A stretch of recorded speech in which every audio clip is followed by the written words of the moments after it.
身体力度大一点，哎，我能感受到，是不是？是，我还是非常有劲儿的，非常有劲儿的。我不跟你比了，我觉得，真是有点坏。哎，不行了，这胯有点疼。我们已经比了一晚上了。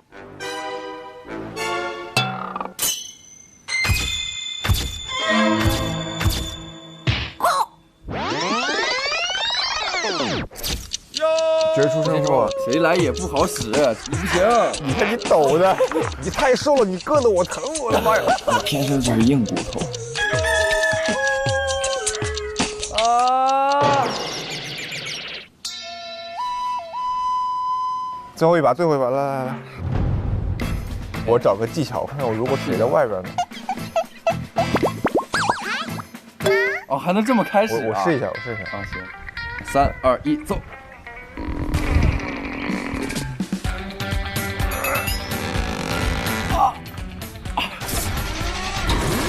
还是挺难的吧，对吧？太难了，开太难了，开太难了。什么声音？什么声音？不知道什么声音。好像有一声砰的一声，是什么东西啊？天上什么东西响了一下？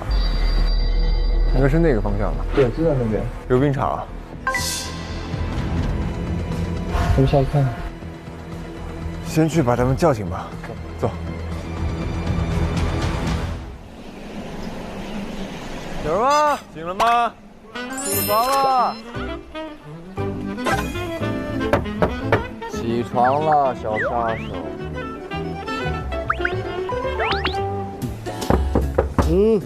是。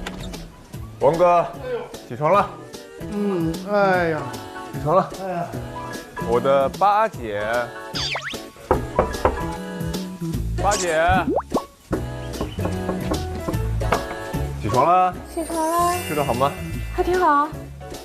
哎，上班了。上班。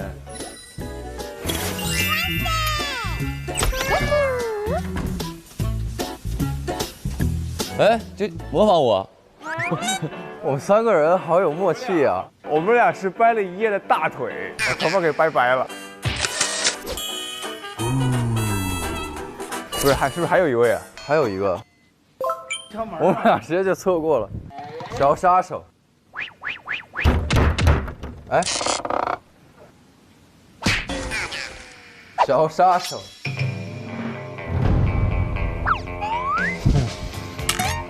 都可以破门而入了。现在，我现在就是来逮捕你的。怎么还有斧子啊？最狠的男人。喂，你先起来。谁来干啥？你刚刚有没有听到一声响声啊？听到了。他们3个人都没听到，就你听到了。对。你怎么听到的？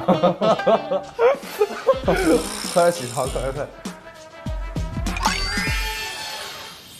小杀手们，哎呦，今天咋造型这整个有点啊，小匪劲儿上来了，啊，洋气，洋气。怎么说？啊？把手放下，不要碰我。你们听到响声了吗？刚才砰的一声响，听到没？没听到。没有。还真没听到。白买听到声音了。啊，对，什么声音？听到你杀人的声音。你别乱玩行不行？行。哦，好。都没听到声音啊？那我们要不要去溜冰场看看？感觉那声音是从溜冰场响出来的。感觉是在溜冰场里，对不对？对啊。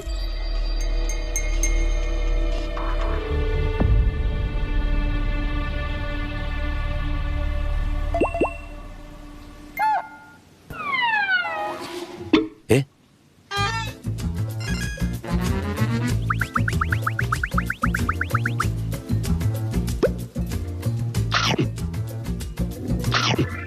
早上起来吃个零食。咱俩一来就开始吃了，知道吗？先吃早饭吧。你解释一下。我解释什么？为什么你俩不睡觉？没有，他俩就是两个人在一块过一夜，就要证明他俩的这个。他俩在一起过一夜，暖被窝，互相暖被窝。专业暖被窝的啊。我们俩在天台上呢。我们俩是掰了一夜的大腿，谁赢了？他根本就赢不了我，你赢我了。我也没赢他嘛。对啊，因为他已经腿软了，对不对？我们俩都。哎，我真的有磕到，我真的有磕到，天哪！哪里可能发出声音？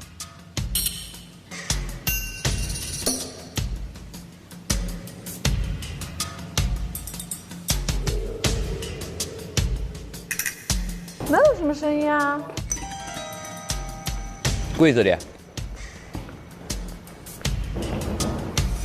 小心有东西出来。啊！等一下，我在这儿。等一下，是谁啊？等我。是谁啊？我哥。拧。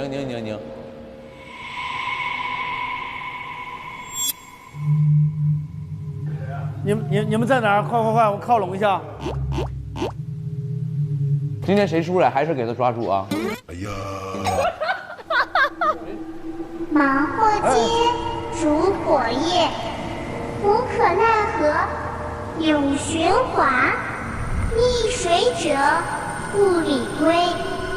星月之夜，什么龟？故里龟。忙活街，烛火夜，无可奈何。说的啥呀？故里归。求，冤有头债有主。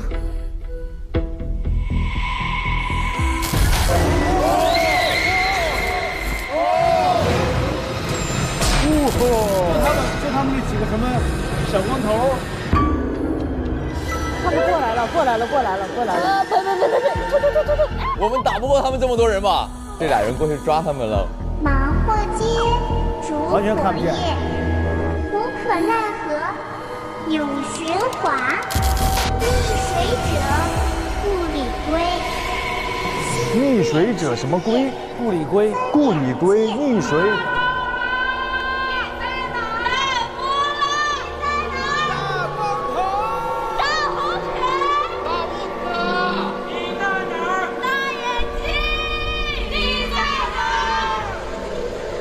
在这儿呢。大刀疤，大眼睛，大波浪，大光头。咱们仨最熟。人家都冲在第一，人仨冲在前面。刚才从哪儿出来的？从这儿吗？仓库。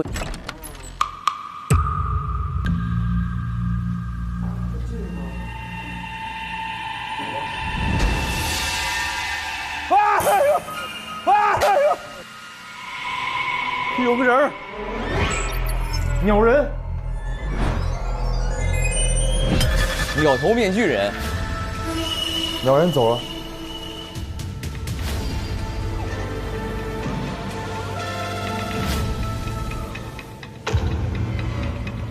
这里边有一个拿枪的，这啥意思？这谁呀？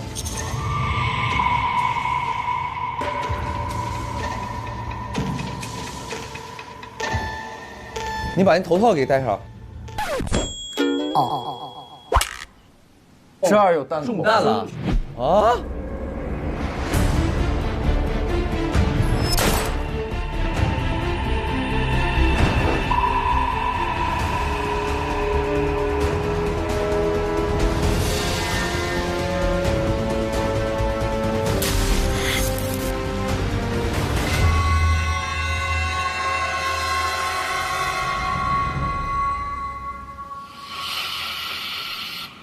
那额头那啥？他写了个8。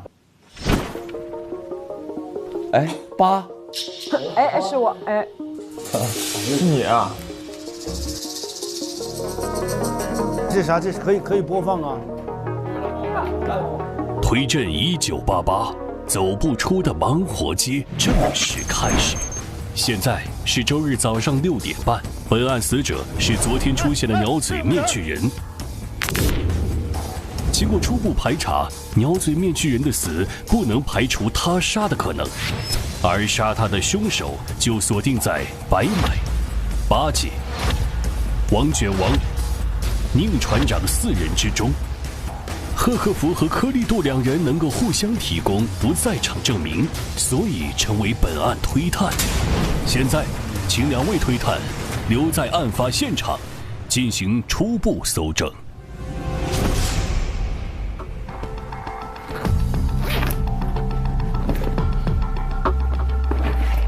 画册，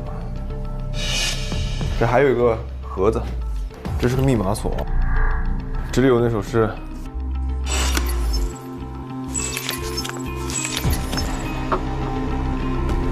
哎，我觉得这个和我们6个人应该有关系。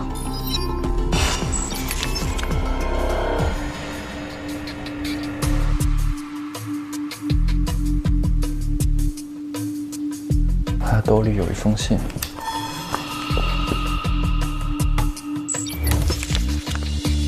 我知道你在跟踪我，早上6点去溜冰场的仓库，按碟片上的播放键，然后坐下好好看电视里的画面。记住，一定要看到最后，看完就会如你所愿从这里消失。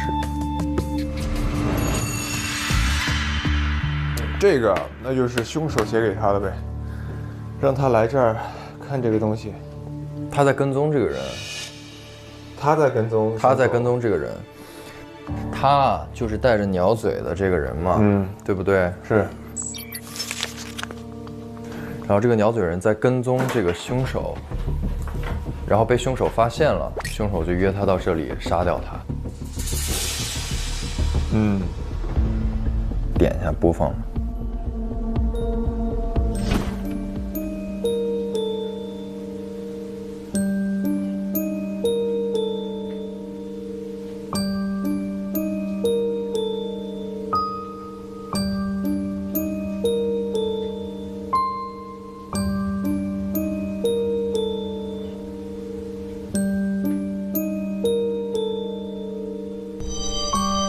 坐下好好看电视里的画面。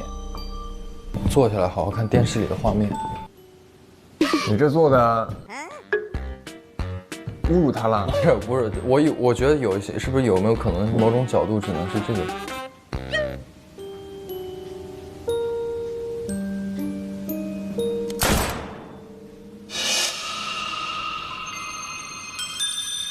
这就是早上听到的那个声音，就那一枪，就是那一枪。你接着往后放，没了，再放哪？再放哪？后面就一直是这个，就是那一枪。啪！那这个画面为什么这么久都没有停啊？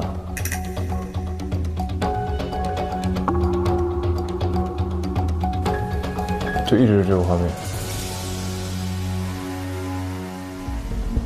但是其实我是感觉啊，就是你看有没有这可能，他这一枪直接从这个地方就打穿过来了，对吧？正常情况下会不会有子弹？有没有可能是？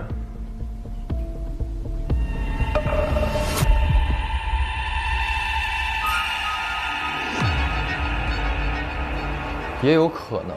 而且这个血迹从后出来的，从后出来的应该就是从前打的吧，对不对？啪，这个地方炸开之后，我想到一个电影，就是在电视屏幕里面对着人砰一枪，现实中的人就死了。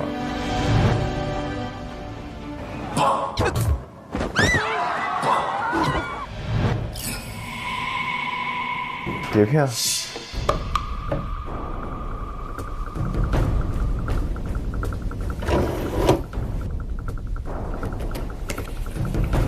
被诅咒的碟片，小心你被碟片里的人砰的一声杀死哦。那就是我刚说的那个概念。电视里的人砰一枪，其实现实中的人就中了一枪。这房间压根没人。对，不可能吧？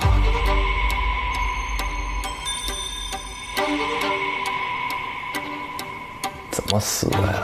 就是假设我是这个死者，我坐在这儿看这个电视，我的心脏就炸开了，没有什么外力，没有外界的东西打到我，这就比较特异功能那种东西。但是如果我们把这个东西排除，如果是真实的有一枪要射他，不可能在正面啊。正面他不会，他会还是安然无恙坐在这儿吗？一定是在毫无防备的情况下。对啊。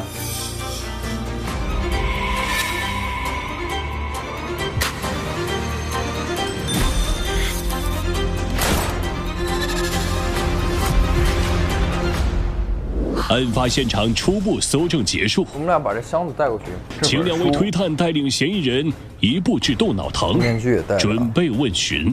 Go。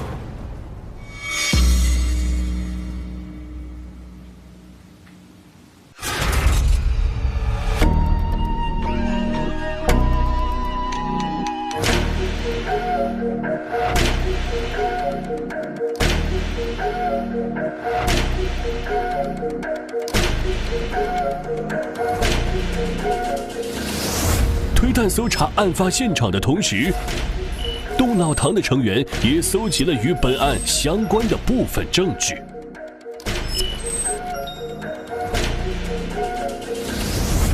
请玩家们查看证据。哎呀，一当推探这个状态都不一样哈，上来都是先，哎呀，掩饰不住的那个兴奋。等一下，我这有2个人的证据，为啥呀？玩法升级了，凶手可以得到所有人证据，是吗？对。我推探我不知道。你笑这么，你预知你是 X 了？我怎么预知我是 X 啊？还没出 X 呢。小 X 啊？哎，小杀手吧？你俩是 X 呀？你是打入推探内部的吧？你现在都知道自己是 X 了？别现在嘚瑟嘚瑟，听见没？一会儿知道自己是 X， 自己懵了。所以你的发言小心点，我跟你讲。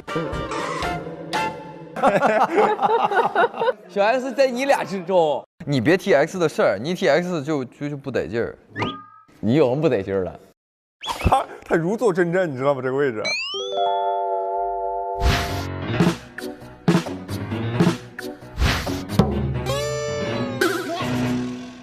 你发现没？他们这几个，尤其是白哥和宁哥，就是他们不管玩推探还是玩嫌疑人，都是自己的主场。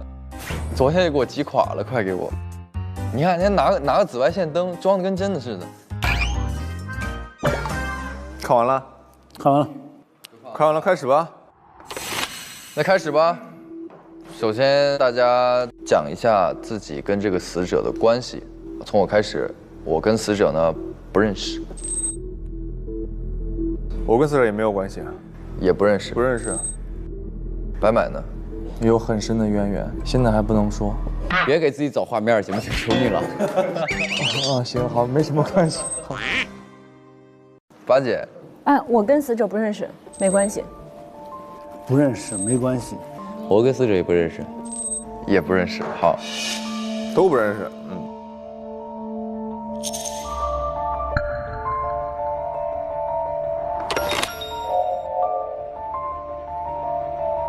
接下来我们就给大家分享一下我们在案发现场找到的一些相关证据。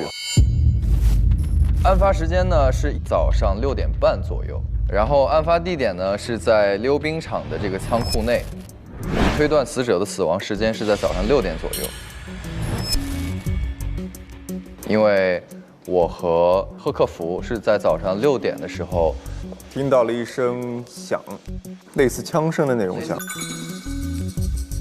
尸体上有什么特征呢？首先我们找到的是他戴着这个鸟嘴面具，他的流血情况呢是在左侧的心脏，从前胸到后背直接就贯穿了，然后在他后背有较大的血量流下来了，顺着他后背流到椅子上，再滴到那个地上。他的死亡状态就是非常平和、非常安静地坐在这个椅子上，在看电视，然后就死了。所以我们推断他是没有过什么很明显的反抗或挣扎痕迹的，也就是说，很有可能死者是在毫无防备、毫无意识的情况下被杀的。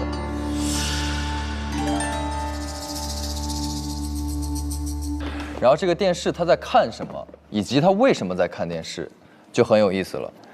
在死者的兜里面找到了一封信，他兜里有一封信。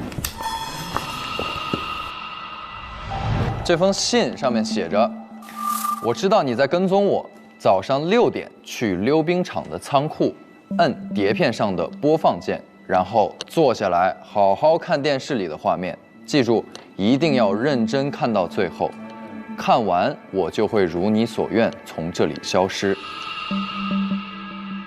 从这封信上，我们能得知几个信息。首先，凶手是在被死者跟踪的，且死者希望凶手消失。那杀他的这个东西是什么呢？他在看的这个碟片叫做被诅咒的碟片，这个上面写着：“小心你被碟片里的人砰的一声杀死哦。”这个碟片我和贺侦探也在现场看了，它播放的呢就是一些非常局部的画面，就是特写镜头。然后突然呢就有一个人拿着一把左轮手枪出现，缓缓地举起这个枪，啪一声。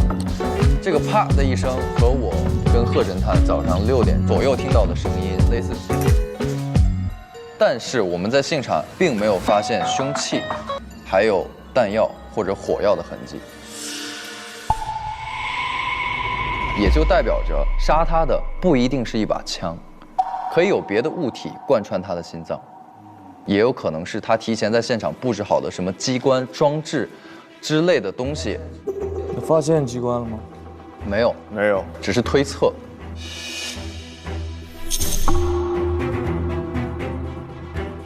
所以他是怎么做到这一点的？我觉得就是我个人的判断啊，就是这个凶手作案的时候未必在现场。因为我们在现场是没有发现很明显藏身秘技的地方的，这个仓库是非常小的，正面基本上没有空间。但这个柜子里也不可能躲人啊，没办法躲人这柜子。所以证明，如果是这个逻辑的话，今天的凶手就极有可能有不在场证明，因为他在作案的时候并非一定要在现场。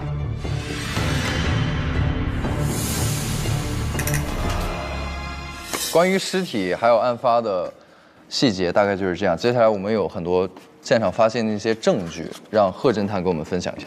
是。第一个，我们在现场发现的是一个画册。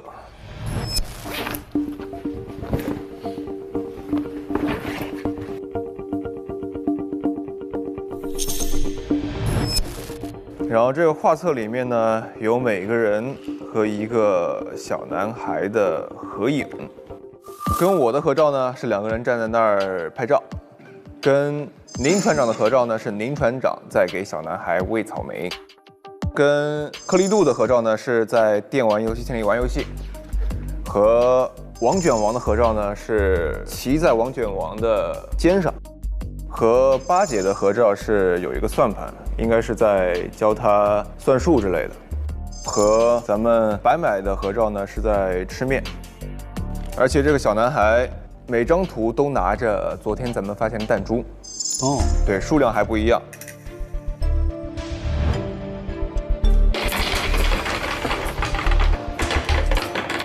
不是弹东西下来。哎，对，门口刚那个人给地上扔了几个东西。弹珠，我这儿有一颗，我这儿也有一颗，我这儿有2颗。哦，最特别的是小男孩的头上也有一个8字，这个8字就是死者头上的，所以说其实很明显的可以推断出这个小男孩和死者是同一个人。哦，那其实可以看得出，这个小男孩跟大家都是有渊源的哈。讲讲吧。为什么你们都说不认识这个凶手？但凶手头上的疤应该在你们记忆中是出现过的吧？凶手？对啊，这个小男孩明显就是凶手啊，他的头上就有小男孩明显是死者嘛，死者死者吗？小男孩是死者吗？完了！糊涂侦探，你玩啥呢？在那儿？不要 diss 我的队友。从你们两个侦探先说嘛。我知道这个事儿，因为我小的时候教这小孩打游戏，他很喜欢画画，他就把我们两个一起打游戏的画面给画了下来。我的印象里就只有这一件事儿，但是有一点我不确定的是，这个画里面的就是这个小男孩，因为我不太记得是不是他就长画里这个样子。那你们每个人印象里面有没有和小朋友互动的这种经历呢？我是有的，这张画其实我也记得，因为我小时候确实遇到过一个小男孩，他跟我玩耍的时候说要拍合照，那个时候我就教了他一个动作，是我的标志性动作嘛，翘脚。然后这个小男孩特别爱画画，所以把这张照片给画了下来，所以这张画我是记得的。但是小男孩脸上有没有疤，这个确实没什么印象。白白，我怀疑他就是我印象中的那个小兄弟，他就是我们家收留进来的一个小孩儿，然后我没事儿总带他去吃面，对，然后他就把这幅画画下来了。啊，对，所以我们其实不确定这个。你刚说什么？收留到你家？对啊，啊，只能说有可能是，因为我们一起做过，不能确定。对，跟画上差不多的事儿，对，但不能确定。林船长，喂草莓的，有印象吗？这张照片？这幅画我是有印象的，因为小的时候家里收养了一个小孩儿。哦，大表哥，所以你俩说完之后我懵了，你知道吗？没事，一会儿说。我记得这个小孩儿，但是我不记得他这个头上有没有疤，这个长相我不记得。但是我小的时候家里收养一个小孩儿，那个喂他草莓这个画面他给画下来，他喜欢画画，他就给画下来了。啊，就在我们现在目前都一样嘛，就是这个疤不记得吗？有个同样的记忆应该是。下一个，王卷王，我看看，这个孩子我也没啥印象，那有孩子跟你这么亲密过吗？那我孩子跟我这么玩过呀，就经常就这么举着。你有儿子啊？我有儿子。啊，你儿子。但是这个我跟这个孩子完全没有。那你儿子现在在？我儿子在家呀。在家？啊。那他儿子在家，那是个死者。那个是死者。那都多大岁数了？我儿子，我们儿子没有。小孩是不是？对呀。小孩啊。你儿子现在还是小孩？小孩啊。干嘛这么抿着嘴乐啥呀？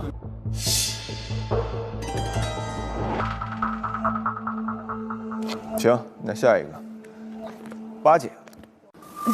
我对这个头上有疤的小孩我没有任何印象，但是我教过我弟弟学那个算盘，学珠算。你教过你弟弟？对。但是我不确定这个人是不是我弟弟，因为我不记得我弟弟头上有个疤，这样一个疤痕。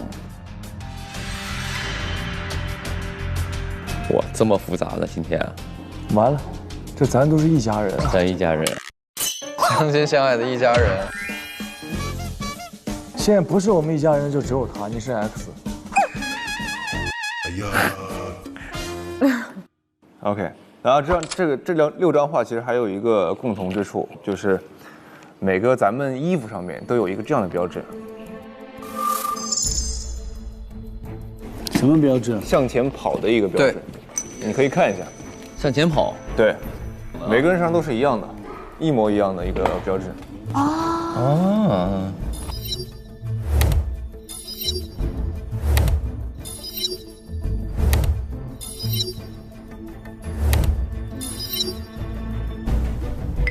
所以这啥意思？啥意思？你不清楚吗？就是啊，你不清楚吗？我清楚的很呐，我。小杀手。后面找到的证据就是一个密码箱，这还有一个盒子，这是个密码锁，5个嘛，拼音啊。这里有那首诗，然后还找到一张牛皮纸，牛皮纸上就是我们常听到那首歌。忙活街，烛火夜，无可奈何永循环。逆水者，故里归。星月之夜分两界。众游魂莫回头，往前走来应执念。船儿翻，春在后，正推里面人儿跌。寒冬过半身边，不识亲人真奇怪。这是诗前半部分的，后半部分还有一个提示是前为天后为地，天地相见真象现，然后是一个字谜，可以看一眼。重组首字母谁写的？上面原本就有的，然后同时是发现了一个5位数的密码，是一个英文字母的。是爱丽丝门。不能吧？然后还有一个是溜冰场里边，溜冰场里面，对，发现了一个日历。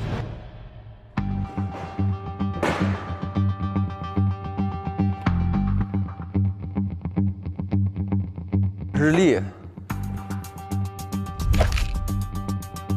这不就那什么吗？10天之前为天，后为前为天，天干在前面，后为地，就什么年呗？地支在后面。那忙活街算天，烛火夜算地。它底下这个吗？这不这个吗？这是天干地支。你得看着这个解的那个题。你给我们讲讲怎么解的吧。他不是说它上面写的是提示是前为天，后为地，天地相见真象现嘛？我的直觉告诉我是顺序打乱。然后说到了天干地支，我就把日历上面的10天干跟12地支都排了一下，前一句都是天干为标号，所以说从忙活街开始到不识亲人的10句话都用天干的甲乙丙丁戊己庚辛来标一个号，分别是10个天干。后面的半句都是分别是前10个地支，从上到下的排序，然后它后面有一个甲酉见乙卯，然后就从各个标号开始重新排序，重新调之后就组成了一首新的诗。忙活街真奇怪，无可奈何分两界，船儿翻人儿跌，星月之夜烛火夜，逆水者故里归。正推里面永循环，众游魂应执念，不识亲人半身边。寒冬过，春在后，往前走来莫回头。这是重新组合的一个诗，它的意思也变了很多。我把它重新组合了一下，就是4句一行诗，正好是一个5句的诗。然后这个密码箱呢是5位数的密码，英文字母的组成，就对应了首字母的开头。忙船逆重寒。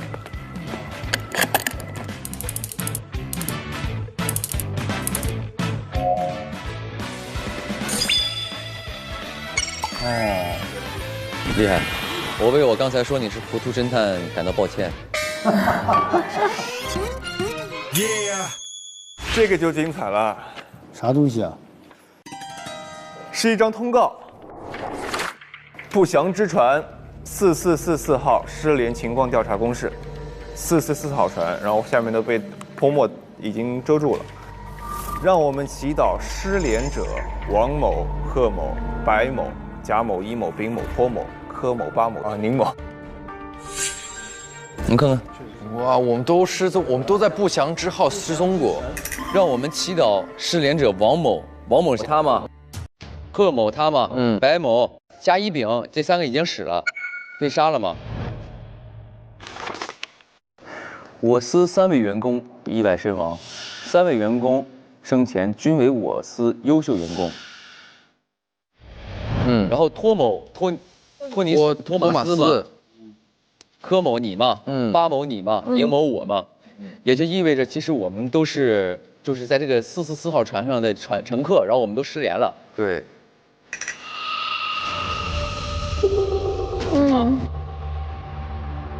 那他这泼墨盖掉的是什么信息呢？应该也是非常，就得靠猜了。时间线啊什么的吧，是不是？它应该是船翻的经过，以及当时整个事故的一个陈述。你看，他这块是人名，顿号嘛，有很多人还有没看到。很多人，对，所以就是还有很多人嘛。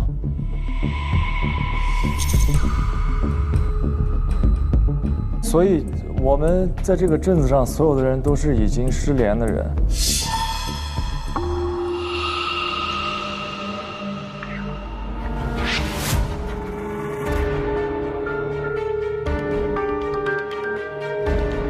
那如果这上面说的这些失联的人是1、2、3、4、5、6，我们6个人的话，我们为什么会在这儿？或者是如果打个比方，这1周是一个轮回，那是不是我们通过这个轮回又回到了这个镇里？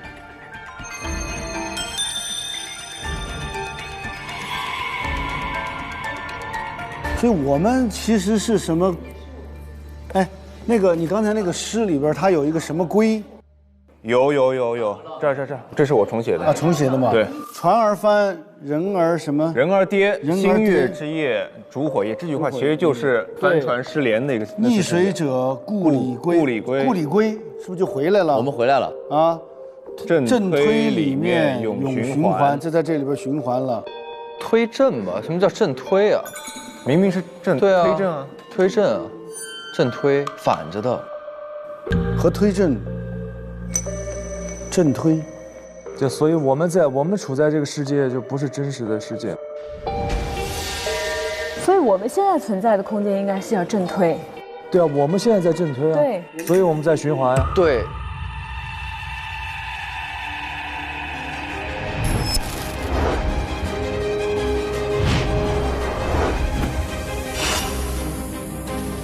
然后你看，众游魂因执念，不识亲人伴身边。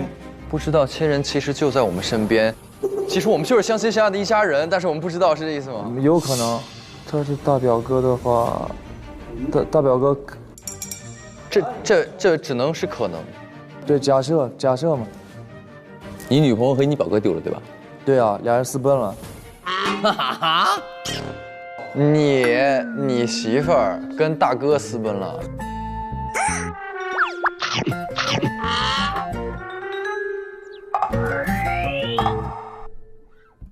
你别带着大家乱搞了，等会儿都糊涂了。你小杀手，你，我以后今天我不叫小杀手了，你就是个弟弟，你就是个弟弟。还有证据分享，继续。哦，还有一个就是没有解开来的证据，那个6位密码箱，应该是代表我们6个人各解一个吧，然后每个是3位数字的。我们假设这死者就是咱小时候接触过的这小孩，那么他这么爱我们6个人，这6个密码他设的肯定跟我们6个人有关系。3位数的密码和人有关系的能是什么东西？生日啊，日子、节日之类的吧。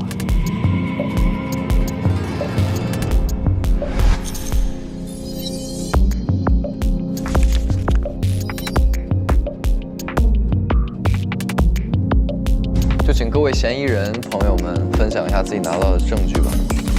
先从8姐开始。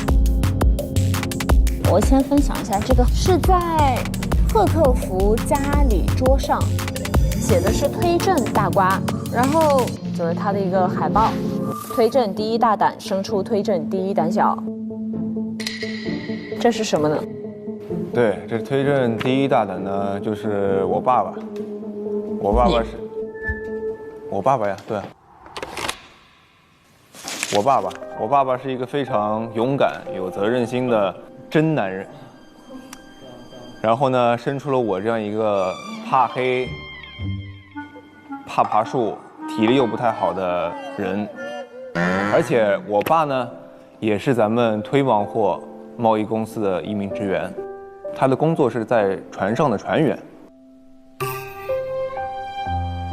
然后我就是一直很卷嘛，其实是一直想追随我爸爸的脚步，想成为我爸那样的真男人，这是我至始至终的目的，也是我卷的理由。然后是在贺克福家里的衣架上找到的一件衣服，这跟你在那个小男孩画的那个上面是穿着一样的，但是它后面写着4444号，所以这应该是个船员服。这就有的说了。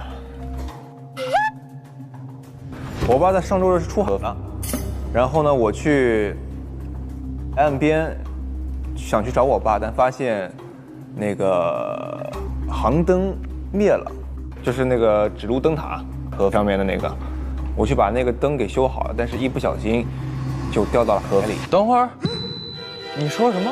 你爸上周日去出河了？对，他一直没回来，所以我去找他，我去等他。然后你去等他，然后你没等到他，你就发现灯灭了。对，你去修灯塔，然后你从灯塔上掉下来了。对。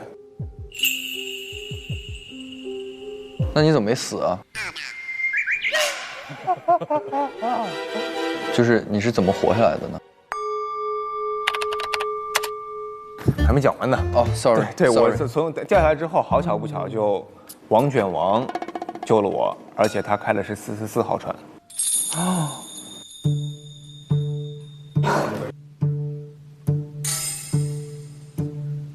我那件衣服怎么回事呢？我是穿着这件衣服去的，我是在船上一不小心摔了一跤，正好是它的油漆没干，就沾到了我衣服上，然后我就回去了。回去之后我就再也没见到我爸。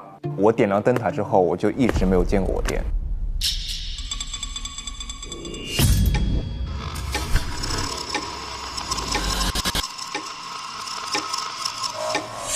那个3号，3号是一个箱子，是从您家衣柜最下面找到的。然后这箱子没打开啊？啊，你可以试试开一下。这，哎呦，哎呦，吓我一跳。哦，它里面就是有一些小玩具，铁砂掌专用。还有一个眼罩，还有一个绳子，天井蹦极专用，然后还有一个眼罩，眼罩写着摸黑专用。林船长，哎，这在你们家找到的，这啥意思啊？这个？哎，这事儿说来话长了。为什么说我是推毛货最浪的叔嘛？因为我比在座的各位年纪都大，在下今年46岁。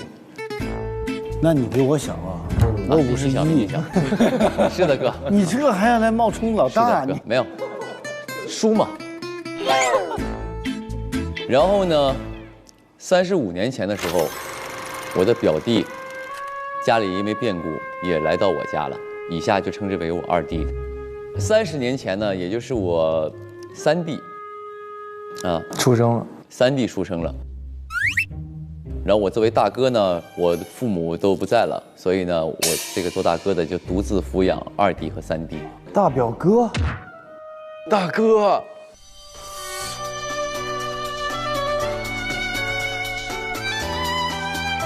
等一会儿。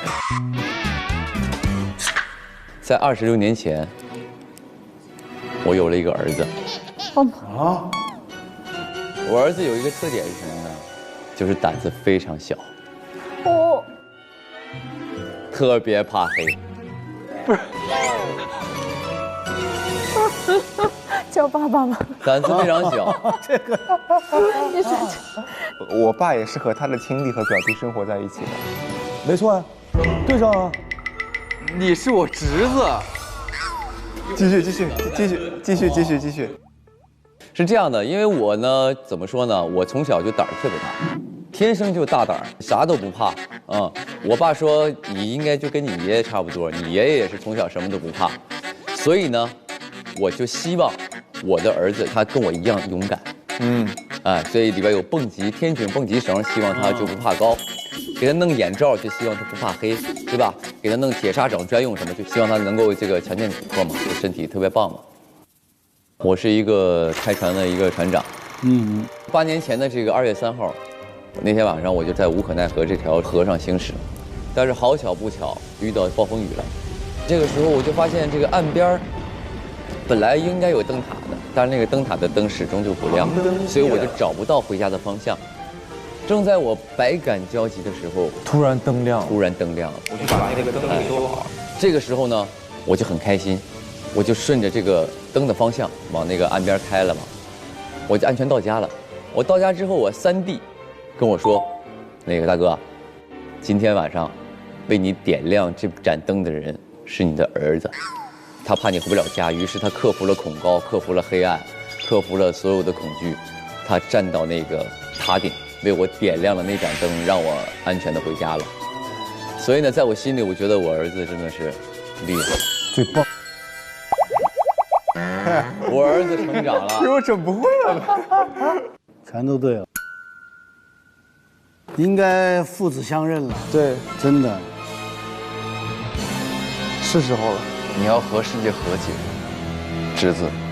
不，你刚刚说一个点啊，你说是点亮这个灯和这一系列事件是8年前。对，8年前。那我点这个灯，我可是上周日。你说是8年前，你的儿子替你点亮了指路明灯，但我去点亮这个灯为我爹，是上周日2月3号呀。7号吧，对吧？是7号吧？我们的时间线全是错乱的。全错了，他是8年前的时间线，他俩说的一个事儿对应上的是8年前的。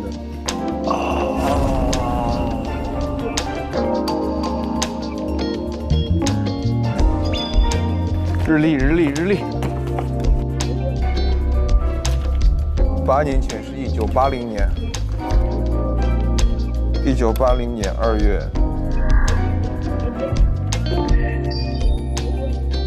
3号是周日，1988年的2月3号，2月7号是周日。但我去点亮这个灯为我爹，是上周日2月3号呀。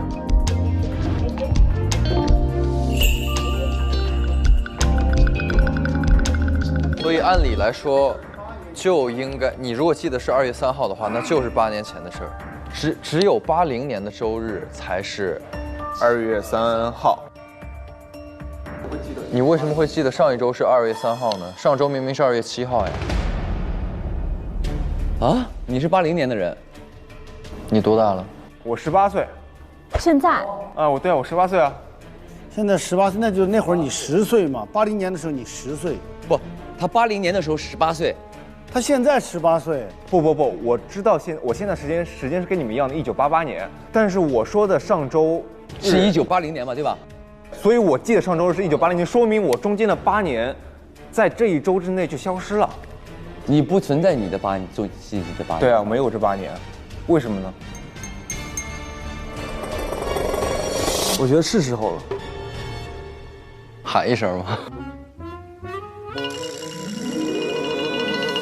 这还有什么可以说的吗？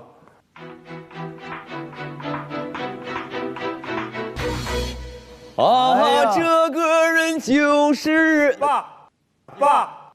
好儿子，终于见到了。好儿子，这么帅气，果然这个身高是继承了我啊，可以啊，这个。不错，这小侄子不错。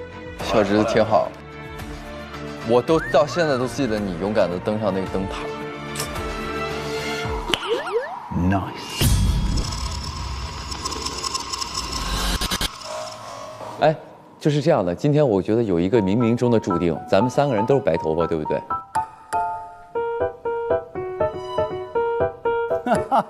好像这个老宁家的人就应该是白头发。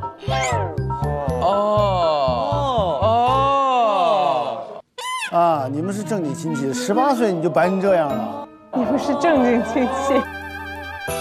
那你小凶手故意把头发染黑了，小杀手。没有，他是我们自家人，算了，泡他先。现在他是我表弟，啊，我密切的关注你的一举一动，今天。小弟你注意点啊，小侄子你给我注意点。哎，但是有个问题啊，我上周日我天才走，他也不见，你出现在我面前，我认不出你来。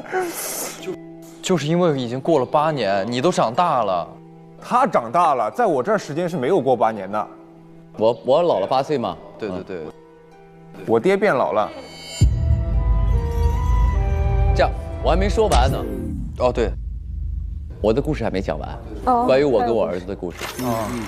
我儿子为了让我回家，勇敢地登上了灯塔，为我指引了那个远方的这个黑夜里的一束光。是不是？是让我这个回来了。然后我回到家之后，我才知道是你给我点的灯嘛。于是呢，我就转回码头去救你。但是我发现呢，你消失了。8年前的2月3号，我儿子消失了。然后呢，有人跟我说呢，我儿子是被人推下河去的。所以呢，我就是非常的难过且痛心。所以这8年呢，我一直在找我的。谁跟你说的？就是走过路过的人说的嘛。旁人说的啊，就是下面那些人说，哎，你儿子好像被人推下去了，啊，就是传闻嘛。这8年你都没见过我？对，8年没见到你。啊，那你是当时你说你爸爸丢了，也是在那一天你回来之后他就没再回来了？就是上周日，没错。其实，在他的印象里，他就消失了7天，但是在我们这里，他消失了8年。你去到哪儿了？就问我们的王卷王，这艘船到底有什么问题了？就是我们刚刚说了，我记得上周日是80年的上周日，那中间的8年的消失的时间是从哪个节点开始的呢？有可能是我上了你船之后。这得问老王了，这事儿。所以这个故事呢，又要回到8年前。这8年前呢，我不是回到家了吗？我儿子丢了吗？然后呢，就在那天晚上，我发现我隔壁一个姓王的人也失踪了。他育有1儿1女，然后呢，我就觉得出于好心嘛，这2个小孩，他一个17岁，一个10岁，他们也很难在这个社会上生存下去。于是呢，我就把这2个小孩带到我的家里，就由我跟我表弟还有我3弟，我们3个人现在成年了嘛，我们3个人赚钱养着这个姐姐和这个弟弟。这个姐姐呢，就是给他钱供他上外边上大学去了嘛，然后他又很难得回来一趟。小一点的弟弟呢，他就每天在家里，然后在家的时候呢，我有的时候就会也挺喜欢这小孩的，有的时候就给他买点草莓吃啊，然后就给他喂他吃草莓，他有的时候就把我给他喂草莓的这个画面就画下来了。画下来了，也喜欢画画。对，他也喜欢画画。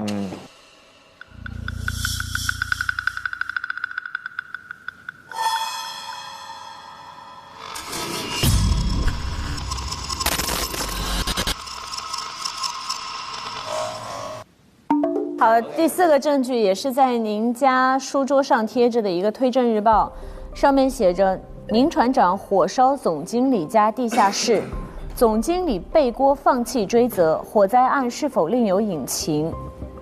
然后上面用一个红色的笔勾画了总经理背锅这个5个字，包括他还写了一句话是天涯海角至死方休。天涯海角至死方休。你跟背锅有仇啊？有过节啊？为什么说跟这个背锅有仇呢？今年2月1号的时候呢，因为我是船长嘛，我就去到码头了。然后我就在这个码头的船工这个口中啊，就听他们传言说，这个背锅这个人呢，其实非常恨我，因为我8年以前开船出去的时候呢，他弟弟因为在我船上不小心受伤了，差点死了。所以呢，他8年前就很恨我嘛。所以，但是我8年后我才知道他恨我。然后呢，船工他们在聊天的时候，他说8年前那件事儿可能是他干的，是吧？对，而且我回想了一下，当年呢，他是什么呢？他当年那天呢，应该在岸边修船，但是却有人发现他在灯塔底下鬼鬼祟祟。背锅。背锅，对，所以我就怀疑是他为了替他弟弟报仇，所以把我儿子从灯塔上推了下去。我怀疑是他给我儿子搞死了。这个时候呢，我就觉得我苦苦寻了8年的儿子，我终于有点线索了，我要找凶手。于是呢，我就去到了这个背锅他家，我就当面质问他，我说是不是你当时给我儿子推下这个灯塔的？这个时候呢，他说那你跟我来地下室，你跟我来地下室，我跟你说。结果一到地下室，发现他就是顺着这个后门就跑了，我觉得他肯定很可疑，我就很生气。当时我在地下室，我就很生气，我就一把火给这地下室烧了，我就走了。走了，我还继续在找他。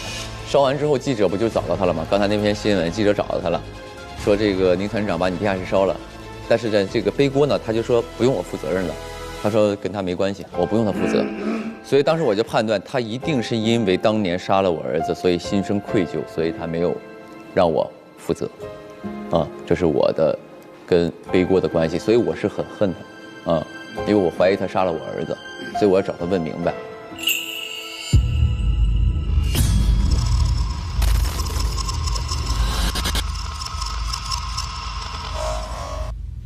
然后还有第5个证据，也是在您家人抽屉里搜到的，是一个登船凭证，推忙活外贸公司的登船凭证，显示是2月7号，但没有写年份。这边有船号，但是被划掉了。然后它背后有这个都是我的错，这应该是一个手写的，这个是什么呢？2月7号的时候呢，我就怎么说呢？因为我一直在找这个背锅嘛。上周日，也就是2月7号。有人跟我说他会上船出河，要行驶在这条无可奈何上，他要上船。然后呢，当时有2条船，于是呢，我就跟我3弟商量，我说这样，咱俩一人上一条船，如果背锅在这条船上，我就抓住他；他要在那条船上，你就负责抓住他。结果呢，我跟我3弟分别上船之后，就这个天就开始起雷暴了，暴风雨就又开始旋转了。当时呢，我就眼睁睁看着这个我弟的这艘船就消失在了这个迷雾当中，所以我就非常的痛苦。所以上面写的都是我的错，原因就是因为如果我不用这个执念去找我的儿子，找我要寻求真相，我3弟他就不会死。你3弟？对啊，那我怎么活的？这不是一个时空了，已经，已经不是一个时空了，就有2个时空了，其实。对，1980年和1988年吧。就我们分别都在不同的这2个时空里。大哥，我有一个题外话，你这个船上就只有你自己吗？我这艘船上？对，没别人了吗？有啊。有没有让你印象比较深刻的人？没有啊。有你认识的人吗？就你这条船上？你说你们这些人没有认识的，就是我没有。你这个船的船号多少？你记不住了？我记不住了。就是你这个船上，就是你没有自己认识的人了？没有。大哥呀，大哥，万万没想到你死不承认啊！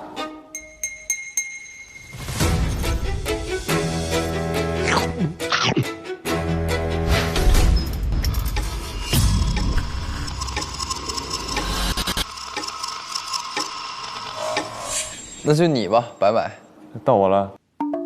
第一个船票嘛，在颗粒度的柜子上，也是2月7号，推忙活外贸公司船号涂黑了，再没了。对，2月7号，就刚才他不是也在说吗？那个船票就是我上我那艘船的船票。第二个，颗粒度的柜子里发现了一封信。弟，莫担心，烧我们家地下室的是我的下属，不过我没打算追究他责任。我当时让他先在地下室待着，也是看他情绪激动，想让他先冷静一下。公司老员工都知道他8年前意外痛失儿子，这些年一直走不出执念，是个可怜人。你哥背锅。这个是我在那艘船上的时候，背锅在我上的那艘船上。然后我见到了背锅，我见到他之后我就问他，我说：“哎，怎么回事啊？当年是不是你害死我侄子，我大哥的儿子？”他说：“为什么我要杀你大哥这儿子呢？我没有理由杀他呀。其次，我绝对做不出来这样的事情。”然后他就给我看这封信，这封信是背锅写给背锅的弟弟的一封信，其实就代表背锅的视角。这背锅的视角，这封信上写的就是看他来了，情绪太冲动，想让他自己冷静一会儿再来说这事儿，然后他那边着急就一把火烧了。他在船上跟我说的是，这封信就能够证明他的立场是不会去杀害他儿子的，因为他非常同情怜悯我大哥，他知道8年前他意外失去了这个儿子。所以他就算一把火烧了地下室，他也没有责怪他，然后他让他弟弟不要担心这件事情。所以其实他和背锅中间是存在一些误会的，啊。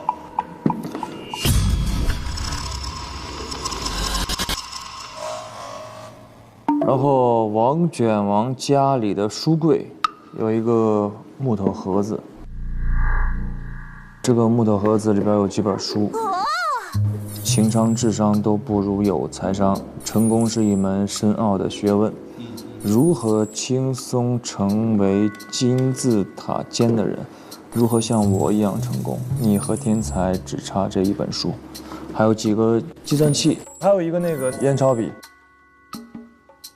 这些书是我买给我女儿的，买给我女儿的。我女儿非常非常可爱。昨天其实一直没跟你们说的，就是消失的这个亲人就是我女儿。上周日我加班，结果我的一个家人离我而去，所以我心里边其实是非常难受的，因为我本身就是一个学财务的人，我是调到咱们公司的财务经理。对。所以我特别希望我的女儿也能够女成副业，能够从小就开始接触财务方面的一些知识。所以我就是在她3岁的时候，我就开始对她进行财务知识的一些培养。后来呢，我跟我老婆生了我第2个孩子，就我儿子。生了其实没几年，我跟我老婆就是感情不和，我俩就离婚了。所以我就开始了又当爹又当妈的生活。所以我为什么后来去王卷王？我为什么那么卷？因为我特别希望给到孩子一个好的生活。哎，你女儿今年多大了？消失了吗？不是。如果在的话，今年多大？17岁应该。今年应该17岁。那您的上周日就是失去亲人那一天是几号？2月3号。哦，您的上周日也是2月3号。2月3号，对。啊？跟你一样。对啊。那要是就是80年的2月3号，你的女儿是17岁；88年的2月7号，你的女儿就是25岁。你应该不是17岁今年对吧？25。所以有没有这种可能，这位就是你的爸爸？对，所以是我们俩是父女。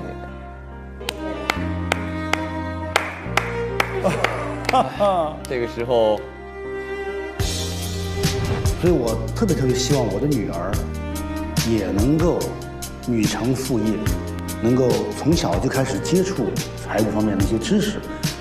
所以从小就立志要成为一个就是会计，并且要做大做强啊。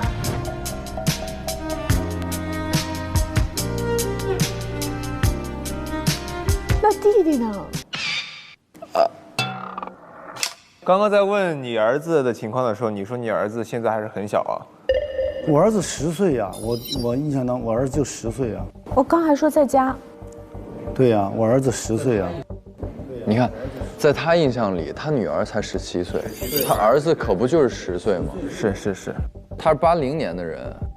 那如果儿子顺着长大到现在，如果是88年的话，现在应该18岁。18岁。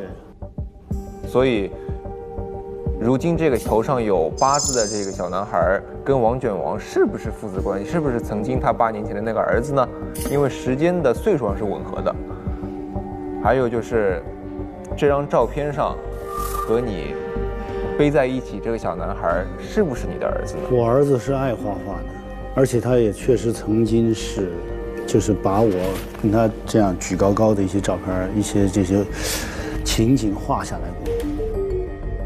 那你怎么会认不出你的儿子呢？刚刚问你的时候，你说有这个疤，我就。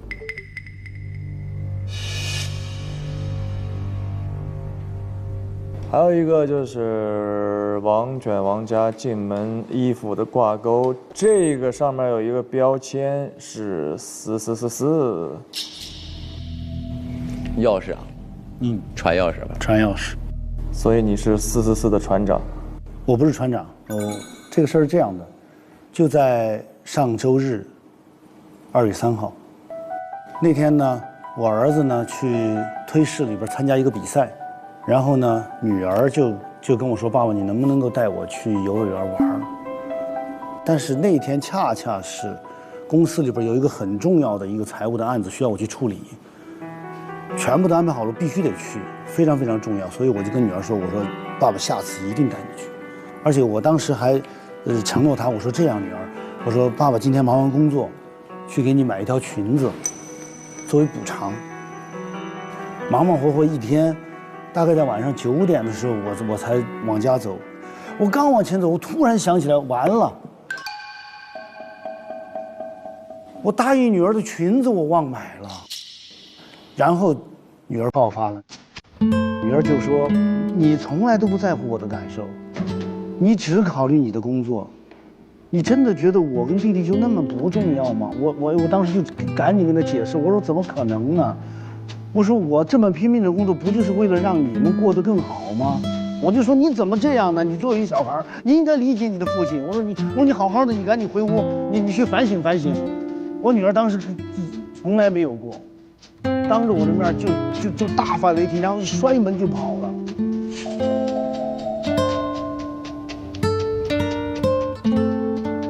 然后我也赌了气，她跑了我也没追，我就在家，我想。用工作在替代我自己烦躁的情绪，忽然一下外边就是雷电交加，狂风大作。哎呀，我一想不行，因为他其实曾经有一个习惯，就我这女儿，她只要是心情不好的时候，她就去坐那个船。那我一看雷电交加，我怕她到时候说上船了，或者是出点什么问题，我就赶紧就追到这个乌克奈河这个边上。我到那的时候是9点40。船刚刚走，我就赶紧回公司，就拿上了这把钥匙，就拿上了444号船的钥匙。我开着船，我就想去追我女儿，想去找她。可是我开了大概有半个小时，就到那个灯塔那儿，我就看见灯塔上有个人掉下来了，就掉下来了。我就这得去救啊！我就开着船，我就过去之后一看，就是隔壁小贺。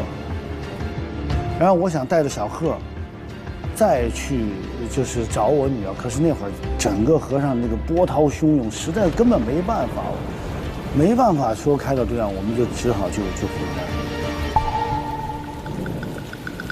我女儿就是走失了之后，我不就想去找她吗？但是这1个星期天天都是雷暴，而且整个这河里边啊，它就禁航了嘛，所以我去不了。所以我每天我就等着她。不知道啥时候他可能在后边吓我一跳，说：“爸爸，我回来了。”我就一直在等这个。哎，那个宁船长，你说是你的邻居老王，对，失踪了之后，你就把他的儿子女儿给收留了。那他儿子女儿是在家的是吧？在家呀。只是老王失踪了。对啊。那他儿子女儿在你这时间轴里面，他现在在哪儿呢？后来就没一直在一起生活？没有，我不说了吗？在呀。他那个女儿，我们供他上学，供他去考会计去了啊，是吧？真是我女儿吗？哎呀，我心里边现在。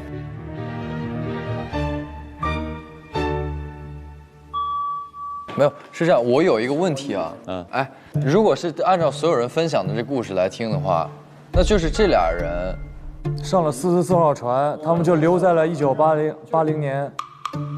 就是他不上44号船，你都没事儿，你顶多就是死了，你顶多就是死了，顶多就是死了，你确实死了就是没事，别的都很重要。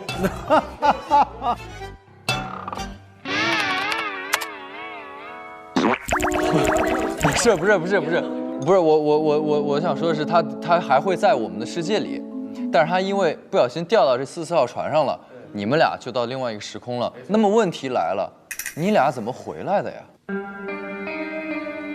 那有没有可能是咱们也来了呢？所以我们两个时空实际上是重叠了。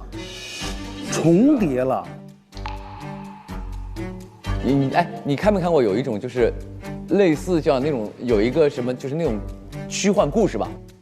比如说那个我们这一车人开到了一个迷雾森林里，然后呢这些家人就说哇我的家人丢失了23年什么，在这个有一天呢这个车突然开出来了，开出来之后呢他们也没老，对他们也没老，哎，他们过了可能1个小时，但是外面已经过了10年了，很长时间了。对，我们的船可能就开进了那样一个时空，对，空间黑洞，对。那可能这个无可奈何就是一个黑洞，因为这个事儿是发生在无可奈何44号船上嘛。我觉得这个船比较关键。不是，我觉得时间比较关键。你看，每一次发生这样事情的时候，都有个什么雷暴天气，都是一个周日，所以它应该是在某个特定的时间节点的时候会开启这样的一个通道。不对，跟船一定有关系。跟船一定有关系，上了这艘船的。不，逻辑是这样的。打个比方，咱就说8年前和8年后都是穿越嘛，咱打个比方是穿越，它都是有一个相同的点是什么呢？是雷暴嘛。对，这是第一点。第二个点是444号船嘛。对，也就可能是集齐这2个因素才能达成的一件事儿。是，对，这是条件，肯定的，这是条件。对，不仅仅是船嘛。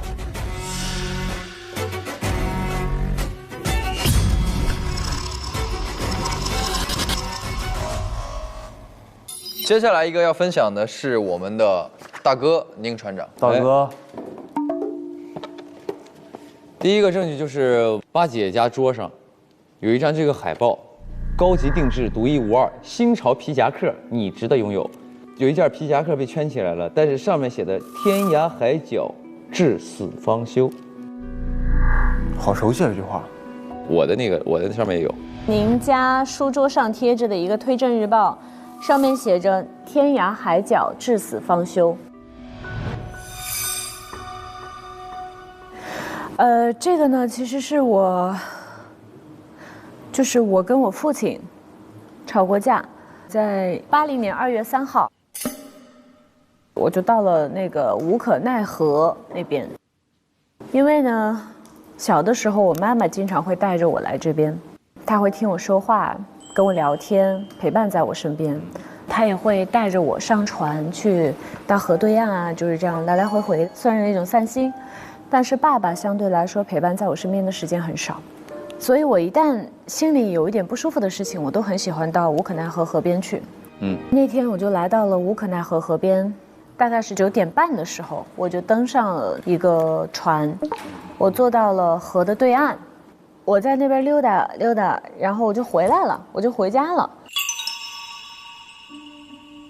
我回家以后，我发现我的爸爸不在家，我刚跟他吵完架，我出去，他不在家，然后我想那就又忙去了呗，我就没管。然后后来第2天的时候，就说传来一个噩耗，说我爸爸当时因为想要去找我，然后他自己开着公司的船。出河，然后就消失了，所以我爸爸就丢了。但是他是因为找我才丢的。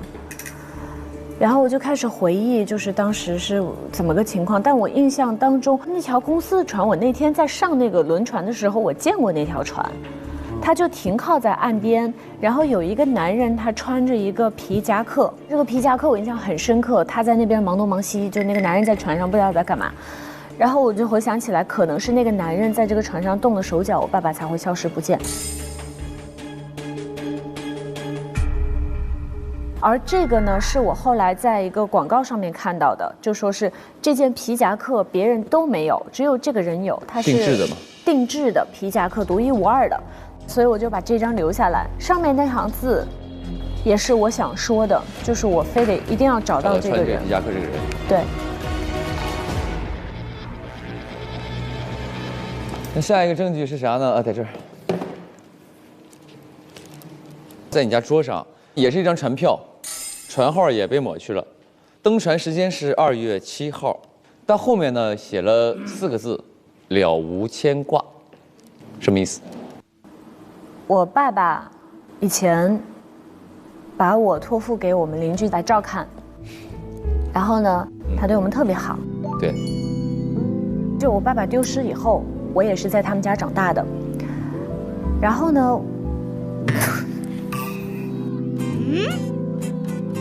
哎呀，我对我女儿的故事现在好感兴趣。我也很感兴趣，这怎么回事？怎么还能有点离奇？很复杂，我也很感兴趣。就我当时大学毕业，然后我大学毕业呢，就我跟他的表弟，哦，女朋友原来是。哦。这心爱的姑娘是。我这么努力，就是为了给她买3大件，然后把她明媒正娶。我的那个女孩突然不见了，我怎么找都找不到。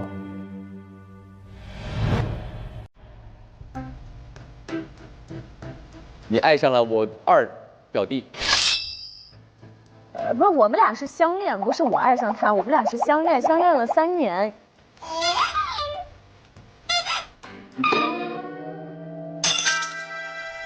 然后他跟我求婚了好多次，但是我觉得，我不是拒绝，我跟他说先等等，我想要先等我找到我爸爸这个凶手，不然我心里就会一直有个疙瘩。都是借口，你一定觉得这人不行。哎，不是这样子的，你听我说，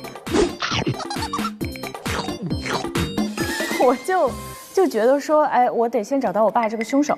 然后呢，就在2月7号的时候，我在我们公司背锅总经理的办公室，他人不在。当时我进到他办公室的时候，他那个钱包落在了地上，然后是翻开的，里边就有一张他穿着那个皮衣的照片。哦。然后我又得知他今天要登船。那我想说，那他现在人也不在，那他是不是会去登船？然后我就立马买了船票。当然，与此同时，我也告诉了我的男朋友，我说我要去找背锅，然后他也知道我的故事，他说那我陪你一起去。然后我们2个就到了无可奈何河边，看到有2艘船，然后我因为人很多，人非常非常多，大家都在登船，然后我们俩又不能全部都堵在一条船上，所以我们就说你去那条，我去这条。但是他那条船从2月7号就消失了。消失了。对。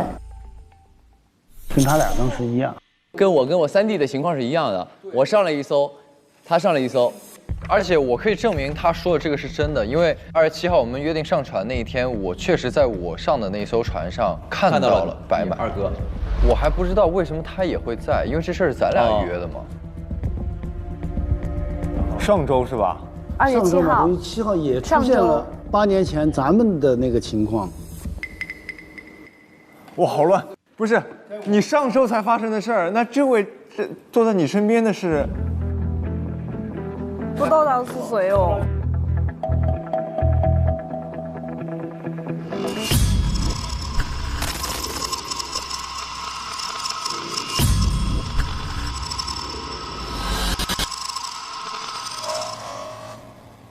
该我这儿，该我这儿。王卷王还有证据。我这儿还有证据。我这个第一个证据是白买的床头柜里边有一枚戒指。哦，好浪漫啊！边有一个纸条，我一定会帮你找到他。你是帮他找我吗？没错。白买一直在存钱，就为了买这个比较大。这个在1988年可不得了。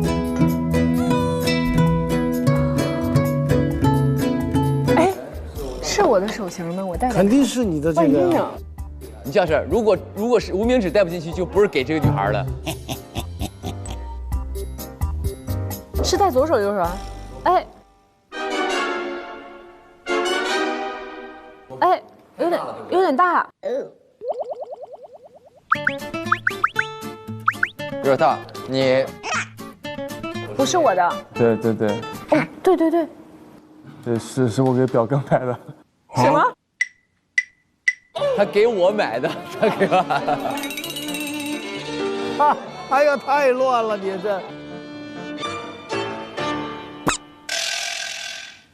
你别乱说了，白买，你好好的。就是我从小在表哥家长大，然后表哥待你如什么？表哥带我如父亲。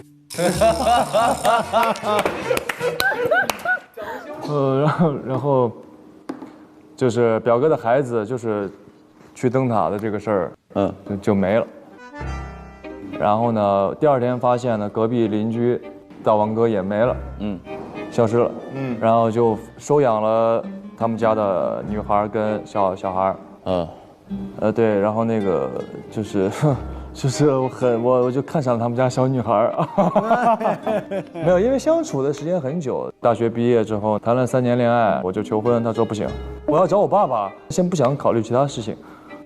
然后呢，我说行，那我帮你找到你父亲，这就是这个。我一定要找到他。对，来，这是一张船票，在白买的床头柜里边，都是抹去了船号，然后呢，2月7号，没有其他字儿。女朋友跑来告诉我说，她发现了她爸爸是怎么死的，她发现有一个人给船上做手脚，她说这个人就是背锅，她说跟我一起去码头找这个人对峙，去了码头看到了背锅，但是没看到他上哪条船，2艘船，然后我俩就说分开找，对，然后就分别上了2条船，然后呢，我上这条船呢，我找到了背锅，找到了啊，我就问他，我说咋回事嘛？他说跟我没关系啊，他说他那天是他在船上是刷漆，刷完漆呢就跟另外一个公司的一个人就去灯塔去喝酒去了。灯塔喝酒？他说他是有证人的嘛，就是那个另外一个人嘛。然后我说 OK 好，那我相信了。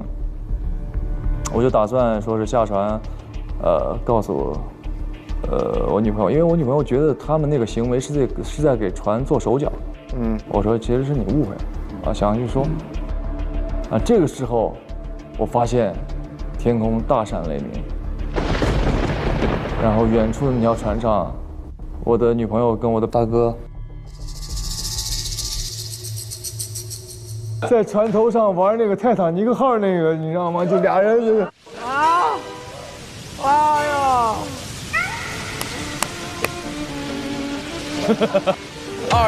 ！2月14号那一天，情人节私奔了，对不对？没有，不是2月14号，今天2月14号。后来我才发现，我女朋友就是不想跟我上同一条船，是因为看到了我表哥在那条船上。你别瞎编了，乱讲。哎呀，好。然后呢，我就想呼唤他们，但是他们那条船呢就消失了。我们那条船消失了。你看着是他们这条船消失。对。彼此都消失了吗？对啊，就是打个比方，那比如说中间一层雾，我们就是从雾中间一看，你看我们消失，我们看你们消失吗？不是，不，就是你们，就是我们最后回去了。我们也回来了呀。那现在看起来都消失了嘛？就各自不是一条时间线，他们俩。我们4个是同一条时间线，这是必然的。咱们4个本来在一个世界，经过了那次事情之后，咱们可能又不在。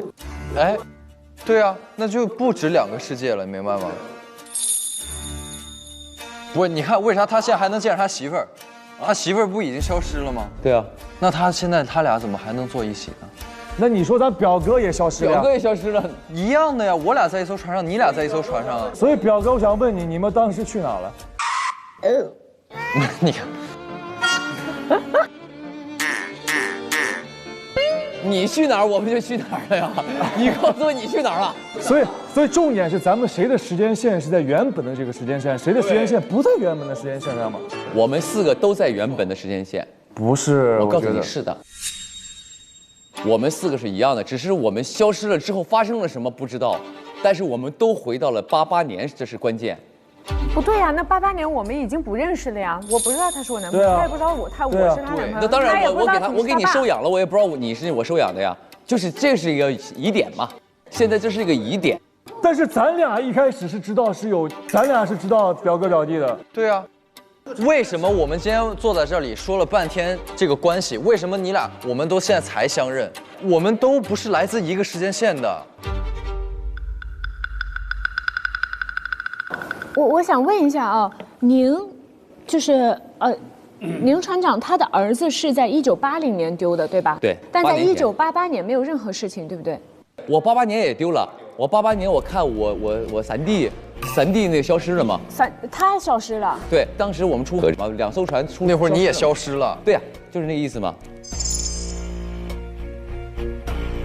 那贺的爸爸在88年是没事的，对吧？你88年2月7号没有任何人丢了。我爸丢了。他的记忆是80年的记忆。OK， 他们不觉得现在是88年。那你的女儿是80年2月3号丢的，但是我记忆是上周日。白是80年没任何事儿。8年前我哥他娃没了吗？嗯。还有隔壁老王也没了吗？嗯，对啊。那88年你是在同一个时间，我们一起上船的时间。88年你俩没了吗？嗯，没错。88年我俩没了，88年是上周。对，找那个我们上船的时候要找那个背锅的时候，你俩没了吗？在我的记忆中是这样的。那你呢？你80年你是谁丢了？你是他丢了。我80年的时候消失的是他，大哥的儿子。对，还有隔壁老王。88年谁丢了？88年大哥没了。88年大哥就没了。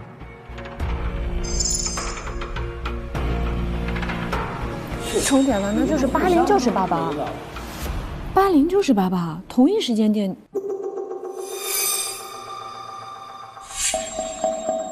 我知道了。你看，我们从零开始，这个是世界1，这个时候我们4个相亲相爱的一家人，柯宁白8，这我们相亲相爱一家人，然后我们出发去找一个人叫什么？我们出发去找老贝。然后呢，我跟老白，我跟我2表哥说我们要在船1找老贝，然后嫂子跟大哥说他要在船2找老贝，我们在同一个时间。以相亲相爱一家人的身份上了2艘不同的船，然后这2艘不同的船出发去到了2个不同的地方。对，我跟老白，我俩在船1上看见船2消失了，这中间是这个雾啊，对吧？然后你们在船2上看见我俩船1消失了。我要说的点就是在这个分支点的时候，我们就已经不在一个世界了，2个时空了，对。所以我们在最后回来，今天在洞老堂的这个时候，为什么我一开始不认识你？为啥我不知道她是我嫂子？为啥你一开始不知道我俩是你弟？对。OK 啊，哎，就按你说的，你俩是有人物关系的，我是你们大哥，对吧？对。我在你们这条时间线上长不长这样？我想知道，如果我去到另外一个时间线上，我再回来，我是否还长这样？我是不是还是宁船长？长相其实不能作为依据，最重要的是你俩同时消失了，但你俩回来之后，你俩不认识了呀。装作不认识有没有可能？行，你俩就是装作不认识。你不懂。OK。是这样的，大家还记不记得昨天在托马斯办公室找到，他说他每次轮回他都要清空所有的东西，重新再来一遍，所以他不想再过这个周末。每次循环，所有东西都清零重来了。这星期我真的过腻了。这个周六我又要组织8周年了，我又要一直在这个8周年。对，我再也不想过这个周了，我必须要找到解除循环的方法。所以就等于我们每一个人为什么不认识对方，也像那个诗词里面说的，就是我们已经清空了对对方的记忆。我俩没清空啊，我也跟他没清空啊，他是我邻居家孩子，我也记得呀。所以你俩是在一个时空的。我俩在一个时空嘛。对啊。哎，等于说，等一下，宁哥，你记不记得你在那个船上看到他了？我不记得。你不记得这件事儿？你记得你在那艘船上看到宁船长了吗？也不记得。那意思他俩还不在一个？不是，有一个概念是他们俩在船上没有碰到。碰到了。不是，你想他俩都泰坦尼克了，船上。对啊。还能不记得？泰坦尼克是你编出来的还是你？不是，泰坦尼克是真的假的？男人在这种极端情况下，他会幻想出好多那种他不忍直视的画面，我的怒火就起来了，就是那种的编瞎话。你是小杀手。没有，这个我可以替他作证，我确实在船上看到白买了。对啊，我看到白买了。但是他有没有看到他俩不重要。泰坦尼克号那个我瞎说的。我怎么记得这件事情啊？说明我的记忆是在的呀。你记忆在，那你怎么来到跟我们相同的空间里呢？我们不在一个，对，这个是我们现在要此刻，对，我们现在要解决的问题就是这个：为什么我们几个互不相认的相亲相爱一家人还能碰到今天这儿？我们一定是来自不同时空的宁船长、贺克福、柯还有白。但是我们之间不是每一个人都来自6个不同的时空，因为有两是连在一起的，你明白吗？不是，但咱们现在能确定的是，你们俩是认识的，我们俩是有共同的一个过去的，他们俩呢？所以我跟你说，结论是什么？结论是有3个世界，柯跟白在一个世界，可以确认啊。宁就泰坦尼克在一个世界嘛，对吧？完了就是4444，也就是这个王哥跟贺，对不对？王贺，3个世界，就这么回事。咱们现在3个人互不相认，是因为我们以这样的分组来到了今天的这个时空。重点是咱们2个世界的人都相互认识，他们俩为什么不认识？重点在这儿啊！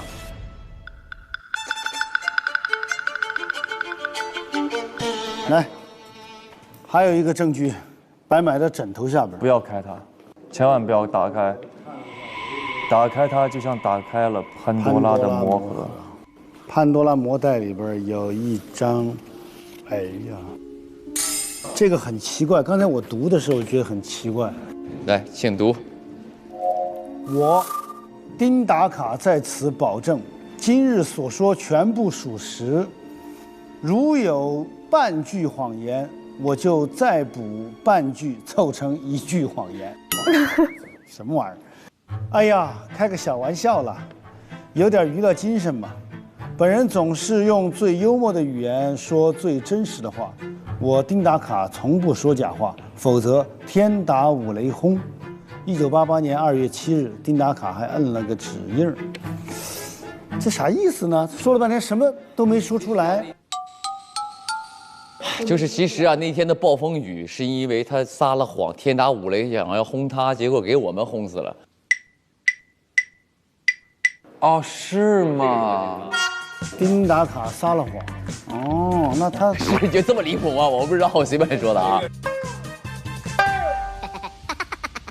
我们来听听白买吧，他知道咋回事。怎么回事？你说说。我上船找那个背锅嘛。背锅跟我说了，就是说是没有，他在刷油漆，他跟这个丁达卡在一起刷油漆，完事儿他们俩回去在那儿就一块儿在灯塔那儿喝酒，然后说他可以证明，然后我就单独又找了他，不是他也在船上嘛，他说没问题，他说我证明这都是对的，然后我就让他写了个保证书，然后打算拿着这下去告诉我女朋友，然后没想到他船就走了。那就答案出来了嘛。我那个宁船长是认为背锅把他的儿子推下去了，结果问了他本人，他是自己滑倒的，也就是说明背锅没有撒谎，这是第一点。第二呢，他认为背锅给他船弄坏了，但是他的船没有出问题，也就认为其实背锅是清白的。对啊，他的名字就是个背锅。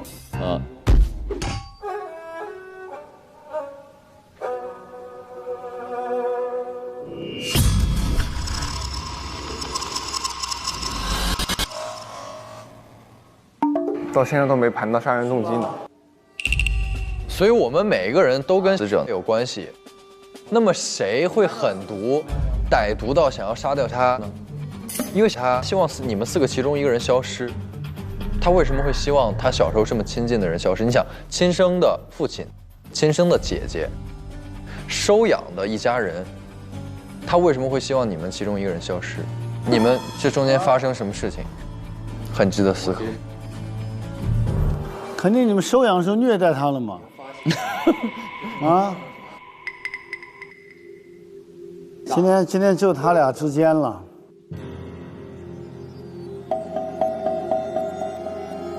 哎，你为什么往我们身上推呢？我能把自己儿子杀了吗？正因为你来到了我们这个时候，你觉得这个人不是你儿子，你把他杀了，你的儿子才会出现。是有这个可能的呀。你不相信你穿越了吗？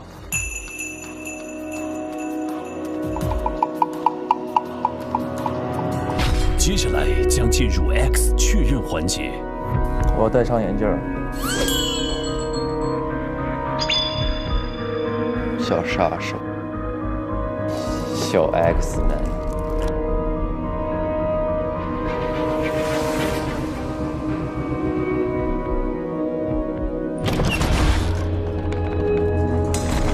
去吧，可以度。哼。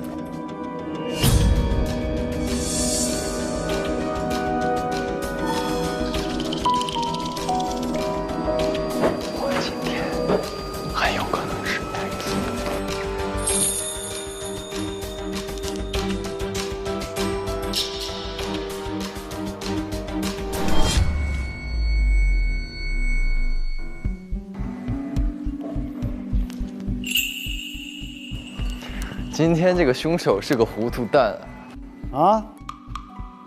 不见得，不用玩这一套，没有必要。你看，你当 X 的时候也要这样说我，你当凶手还要这样说我，每天诋毁我，今天很有可能是他。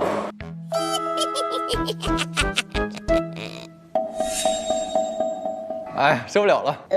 哎，受不了了！我看看你的眼睛，有点僵硬，笑的有点僵。他第一把当推探，第一把当 X 很正常。X，行了，定了。非常僵硬，非常僵硬。一个个的，不管我怎么样都开始栽赃我。走吧，现场搜证。现场搜证啊！我帮你拿一个。我不要你帮我拿，你这是真的。我得来，女儿交给我。没事没事。哎呦，这人物关系一变，你知道我。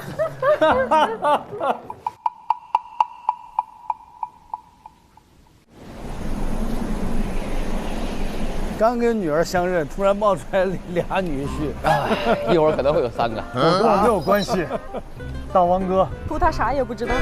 哎，跟人处3年，不给人负责任。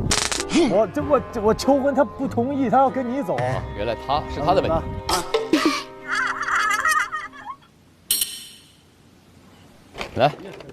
来吧，曾经又回到最初的起点，呆呆地站在镜子前，笨拙系上红色领带的结。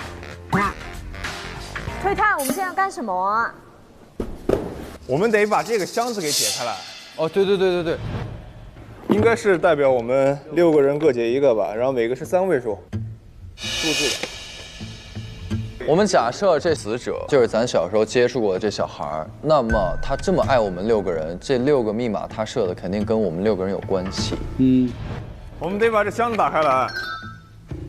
来，先把箱子打开吧，是吧？然后这箱子上面呢，还有一个手电筒，试一下呗。来，什么意思？什么意思？爸、姐、大哥、二哥、3哥、侄子，他们的真实年纪，这上面写的不就是刚好对应我们几个人吗？来吧，就是我们的真实年纪嘛。我们的真实年纪。先从顺序，先是爸嘛，爸是多少岁？我51啊。051嘛，对吧？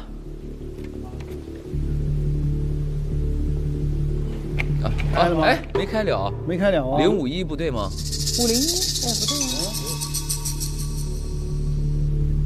但是他弄了一个真实年龄，他肯定不是现在我们面上的这个年龄。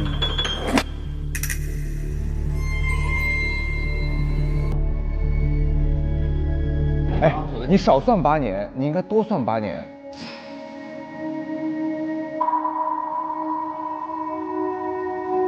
咱们是失去了8年的岁数吧51，那我算59 059我59。对啊，我太吓人了吧！我现在时间跟你们一样的1988年，但是我说的上周是日， 1980年吧，对吧？所以我记得上周日是1980年，说明我中间的8年，在这一周之内就消失了。那就是这俩人上了44号船，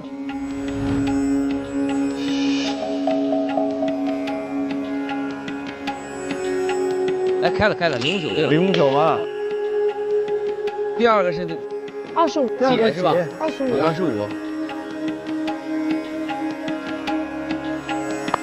开了025。下一个谁？大哥是吧？大哥，我今年46。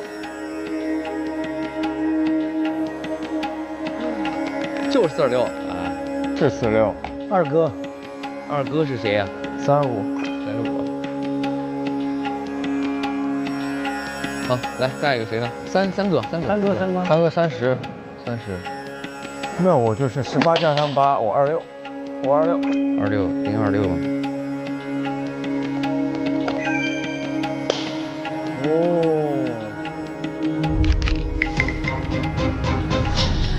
这张合影是我们6个人的合影。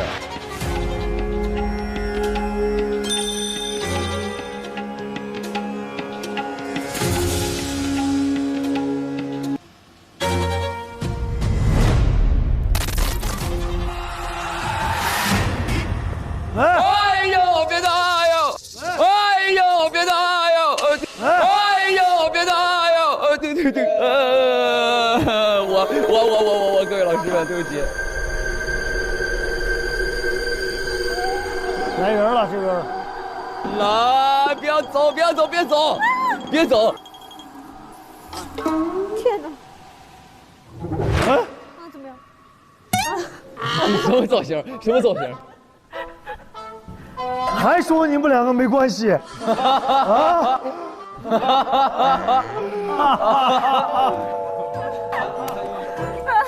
他以后等会儿emo了又。冒犯了弟妹。欢欢，朕 emo 啦！哎，刚才出现人了吗？刚才我没看见。没看到有人。下面还有夹层。还有东西吗？东西还挺多呢。火柴是啥意思？就纯的火柴是吧？对。OK， 那看看这个啊，无可奈何的无可奈何。第一章震推的秘密。无可奈何是一个磁场极其特殊的神秘地带。如果你有重要之人在无可奈何失踪了，很遗憾，他们很有可能无法回到推阵了。但是，推阵的你还能与他在阵推里重逢一次。重逢一次。一次写的是一次。好伤感。阵推是与推阵几乎一模一样的平行世界。第二章。如何在阵推重逢？你要在星月之夜前往无可奈何边，将5根蜡烛按照5行方位摆好并点燃。点燃过程中需说出你对重要之人的执念，才有可能开启阵推。注意，只有执念至深之人才有可能开启。注意，阵推和推阵虽是2个平行世界，但磁场不太稳定。如果有人在无可奈何边唱阵推的儿歌，就会发生串频现象，如听到另一个平行世界的声音，甚至看到画面等。只要有人在这个无可奈何旁边的话，唱那个儿歌的话，就会出现串频现象，可能会听到平行世界的声音，甚至看到画面，就像我们听到那个什么大秃子。对啊，就小波浪、大眼睛什么，大波浪、小眼睛什么之类的，那是我们通过串屏看到的画面嘛？对。大刀疤，你在哪？大波浪，你在哪？大光头。第3章，执念者即开启仪式的人。执念者进入震推时，会出现在震推的无可奈何边。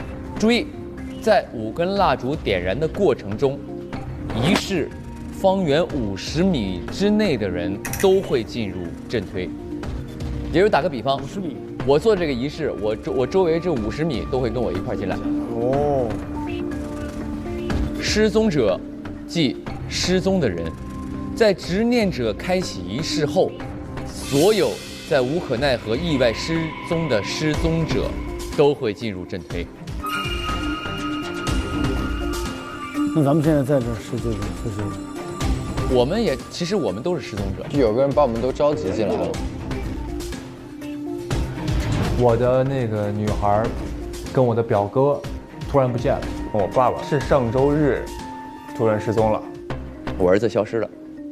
消失的这个亲人就是我女儿。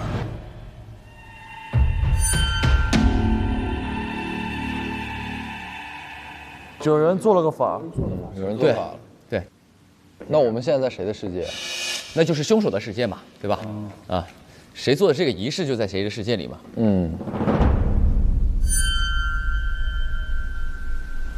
第4章，如何离开震推。震推与推震的重叠空间，溜冰场，是唯一一个震推与推震重叠的空间。如果想离开震推，需启动切换仪式。启动后，重叠空间将与震推的溜冰场切换成推震的溜冰场。当从推震的溜冰场大门走出去，便可回到推震。注意，只有人可被切换，所以2个平行世界的溜冰场必须保持陈设一致，以免切换空间时发生意外。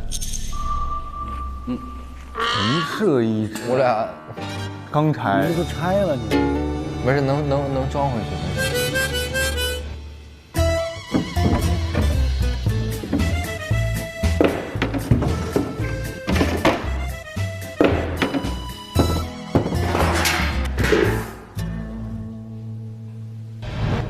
刚才没事，能装回去，没事，能复原哈，能装回去，可以装回去。执念者和失踪者都可以进入震推溜冰场和推震溜冰场，但只有执念者能从推震溜冰场走出去。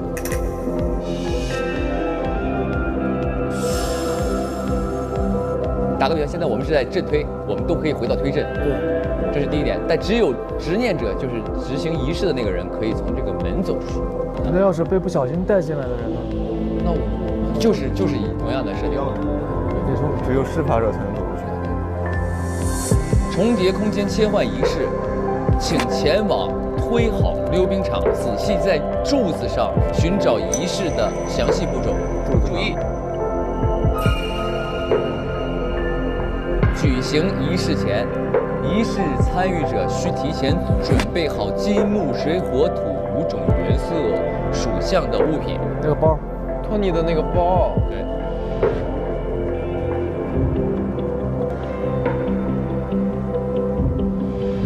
这个下面有个人写，为什么约我去重叠空间？为什么约我去重叠空间的仓库？就在那儿，他死在那儿，他被约去的，对吧？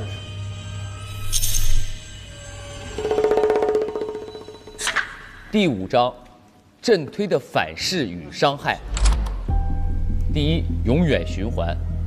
震推开启后，在无可奈何里失踪者都会被召唤到震推里继续生活。如执念者进入震推，则会从他进入当天开始，陷入一个为期7日的时间循环。震推的所有人会不断重复这7天。就这个执念者。对，其实昨天那个谁，托马斯说那个执念者是这个人，是这个人。对，他身上掉下这张纸，说明这张纸是这个第一个戴着鸟嘴面具人掉的。找到执念人，把他干掉，他才能结束循环。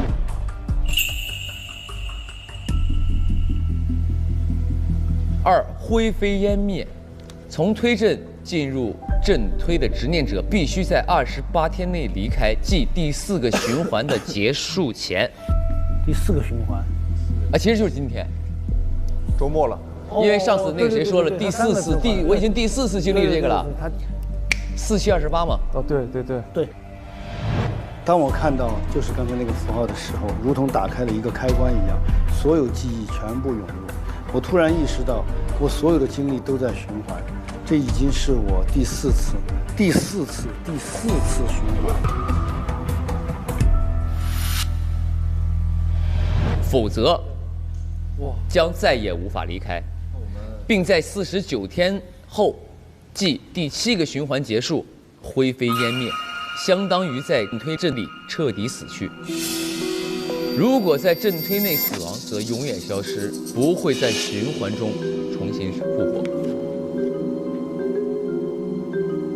也就是这个人，28天必须要走，如果不走，就是这个执念之人。执念之人，执念之人今天必须要走，必须要走。如果今天不走的话，他就走不了了。48天后他就死定了，他就永远从这个世界上。这个执念之人也可以选择留在这里。当然，和大家一起死。但是他49天之后他就灰飞烟灭了。哦，那干嘛要杀他呀？他早晚也得走啊。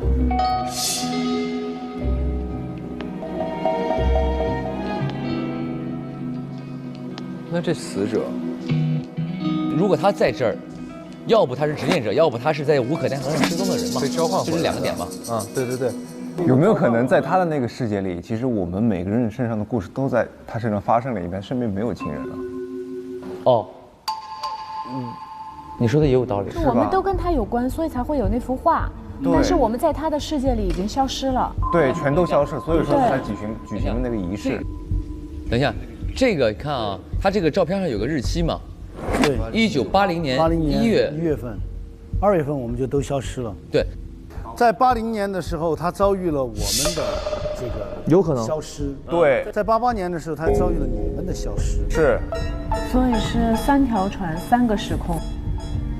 它是最正常的一条时间线，说白了，拼拼凑凑拼成了一个，拼成了我们现在的这个世界。对啊，但这个火柴没有解决吧？火柴就是点那个蜡烛啊，他要召唤仪式，他要用这个蜡烛点呀。对。但所以我们得找出为什么他要杀死者那凶手。如果是从逻辑上来说，如果他是把我们招过来的话，我们应该有人是有记忆，说就是不想离开这个镇，想保持现在这个状态。对，是啊，保持现在这个。对，不是，主要是保持现状对所有人都是不利的。为什么？因为我们每个人都不属于这里啊。为什么是不利的呀？对于我来说，我儿子回来了；对于他来说，他女朋友和他大哥回来了，对吧？对于你来说，你哥回来了吧？你2哥也回来了。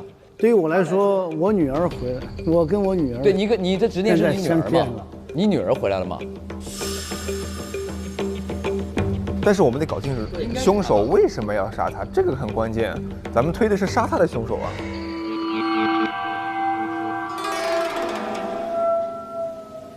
88年的人啊，你们俩80年的就没事了。我们没有这个实力。对。对不对？那么88年的就是我、白买，我们4个人，我们一家嘛，还有死者。我觉得有点牵强，这个88年跟80年。不牵强。为啥呀？你 X 你想说啥？场外信息误导大家。你说的牵强的点是什么？我的意思就是，我们80年来的，我们俩也可能觉得这88年这世界好了，身边的人突然又出现了，也想留在这儿了，也是有可能的。为啥不可能呢？你跟88年的是一样的，就是弥补遗憾的一个。我刚才说的也是这个逻辑，我虽然没有偏袒他，我刚才说的也是这个逻辑，就是今天在这儿的人都找到了自己想找的人嘛。首先呢，我们4个都是88年的人，对吧？他俩为什么被排出去呢？如果是我是80年施法的人，他就会什么呢？他就会把80年的人招过来。但是他一定是88年施法的人，然后他俩是来自无可奈何，但是不是来自这个平行空间的嘛？你懂吧？所以他俩应该在嫌疑上就被排出去了，因为他俩就是从河里被带过来的，你我都可能是从方圆50米来的，但他俩是河里来的。打个比方啊，我懂意思了，其实就是要是我们80年施法的，你们4个还没失踪呢，那我们如果施法，你们没失踪，你们就不会被卷进来。但是如果88年施法的人，就可以把我们80年2个在那条失踪的人给带回来。没错呀。那就是看88年谁最后一个失踪啊。其实这就是他可能不是我们越往后失踪的人越有可能是施法者。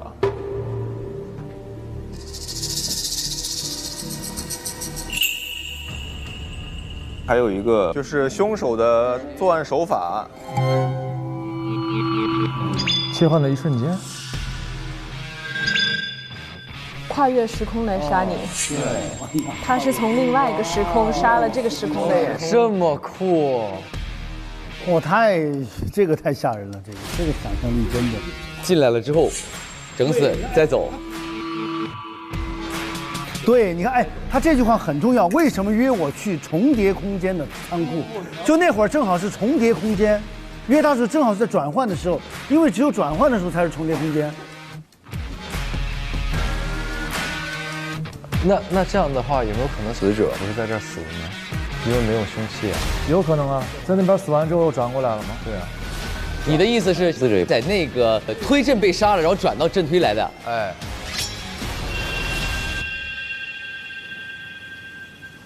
我们如果能找到推阵的仓库，我们是不是就可以看到重叠凶器了？所以要转吗？所以我们要开金木水火土。那个5行挂件的包不知道去哪儿了。那我们现在去各自家里找一找有没有金木水火土。哦，也对。OK，let's go。金木水火土。水好找啊。土。金木水火土，土咋找啊？走吧，先到白坎那儿。白坎，白买，直接给我掀，兄弟们不要留情。这是你家是吧？这是你家是吧？好大哟！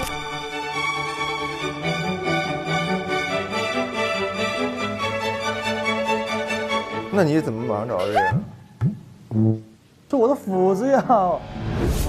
他就是木啊木。来，这是我们家。哦，你家东西挺先进啊！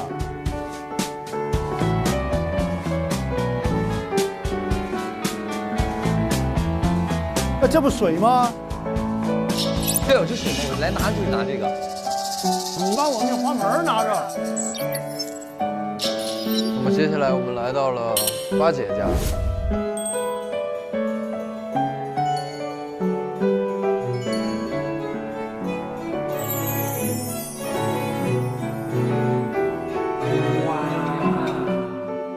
哎，你们看，八姐哦，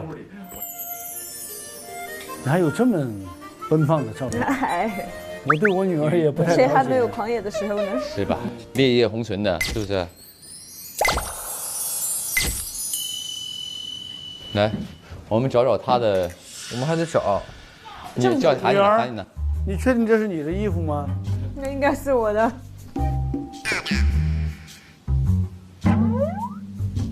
啊？我也不晓得，反正在我柜子里。怎么感觉你像你这儿住着其他人呢？哈？哦，这又是另外一段故事了。还有另外一个人。还有另外一个人。难道是3D？ 3D。哦。哎。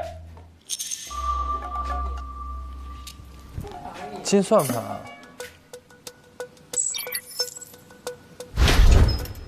集齐了，集齐了，集齐了，集齐了。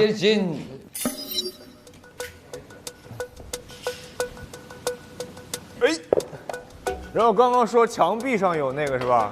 找那个方法。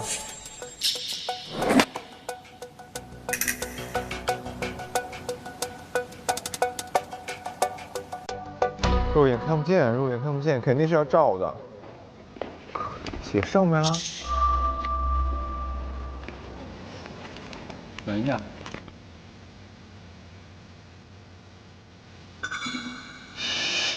哎，我不知道你们在找啥，这不有个信封吗？你们在找什么呢？啊，哼，啊，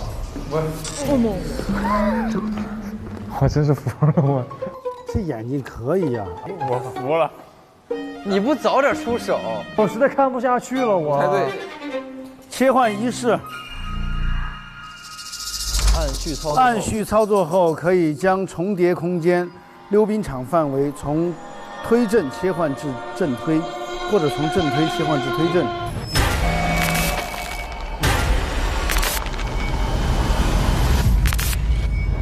请仪式参与者将金木水火土5种元素属性的物品，分别放置在溜冰场的5个对应点位的柜子隔层处。这几个隔层。哦，这几个。然后使用穿好的绳子在5个点进行拉出一个指定的形状。那儿是水，那是土，那是金，这儿是木，那儿是火。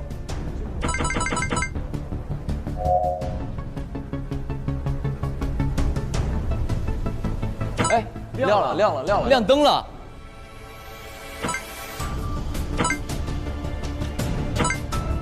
火放了吗？火得点着吗才行？还是别点着，你先把火柴放上，看它亮不亮。就放火柴吧。哎，亮了，火柴可以。那就对了。像个五角星，完了4边这么连起来，咱们要用绳子。这个有这么长的绳啊！把这拆了吧。啥东西啊？哎呀，他说的有道理。哦，这个彩带。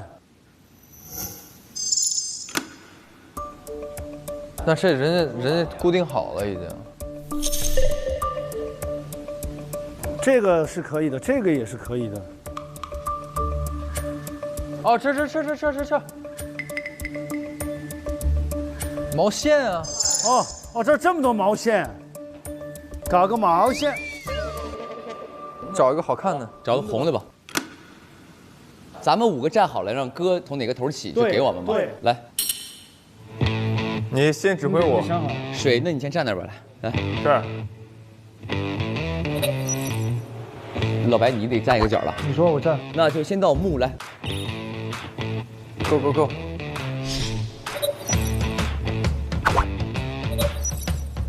来，从这个点起。好，我在这儿了。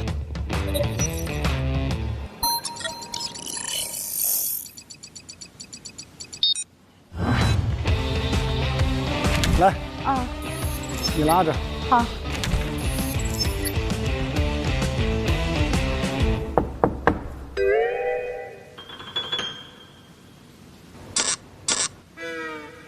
一会儿这些门都会出来人啊。对，我也觉得。所以把门堵住了吗？所以我靠在这儿啊。真的假的？我会更害怕。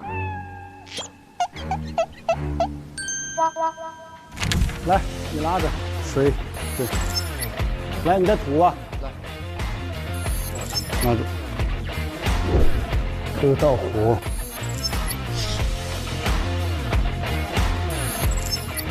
对了。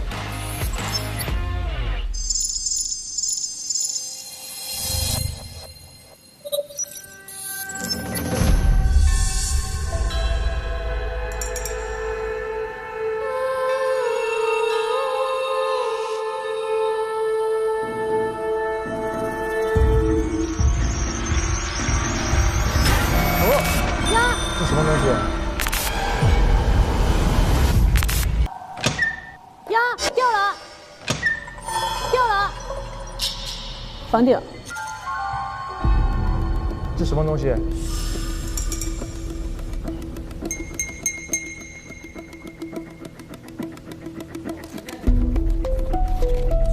请先前往金柜，拿取金柜中的物品后，会出现下一个柜子的提示，并以此类推。前往金柜。金柜。又来了，各位老师们呐！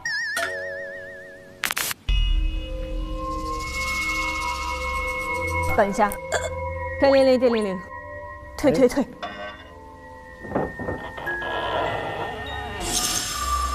有人出来了。谁出来了？我不知道。哪里有出来了？哎，谁撞我？哎，谁撞我？有人撞我！哎，那你不要吓我！谁？人在我这儿。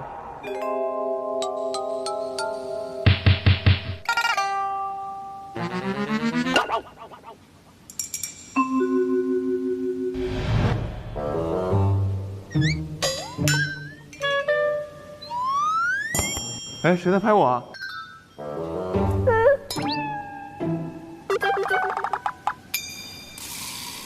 哎，谁在拍我？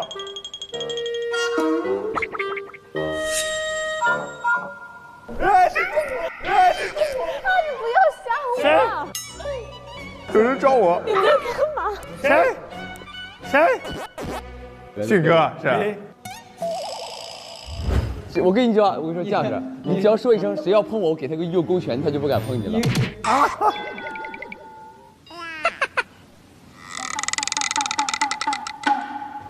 金柜门开了没啊？金柜。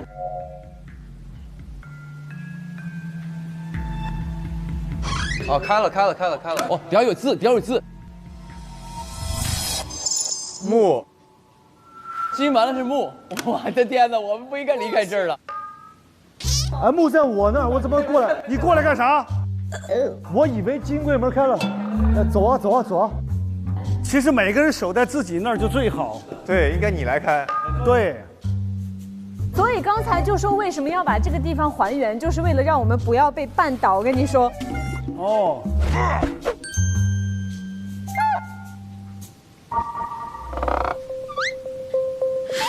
啊！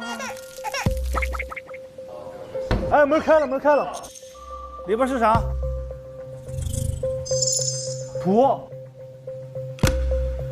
这边，土这边。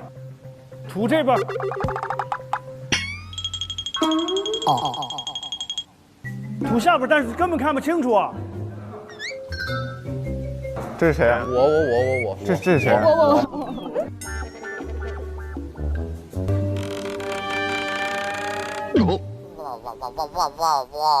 你干嘛？我看不见。你捏我干嘛，小李克？我没捏。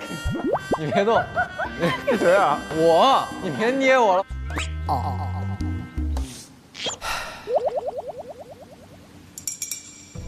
哇，老王哥你怎么什么都不害怕呢？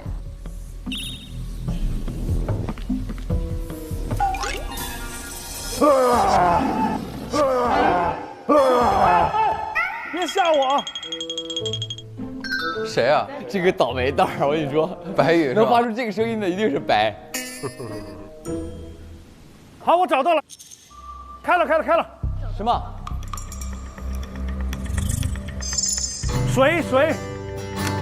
水在我那儿，我刚刚那个角落里。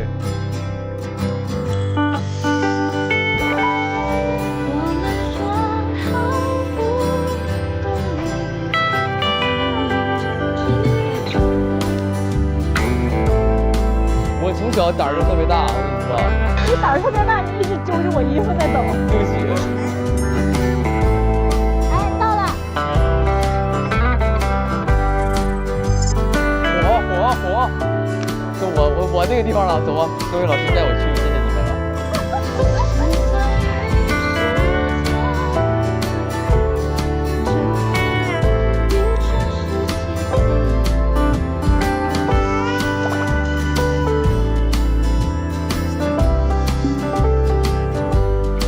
我在这边，哎呀，太远了。找着了吗？再往前走。在这个角上，哎呀，打开了，啥也没有啊。啊？哎呦我去，太吓人了！你们谁？是不是八姐？是不是你？哎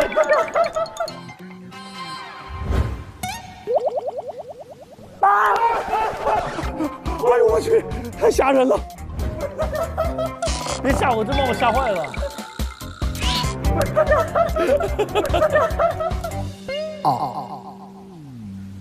那这啥也没有啊，这里边。拿取金柜中的物品后，会出现下一个柜子的提示，以此类推。金柜。哦，只要有字，只要有字。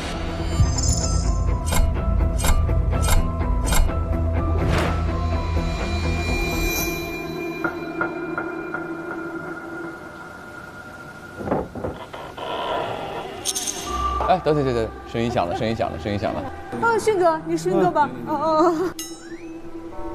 停，保护我爸爸。来，爸爸。好的，放心吧。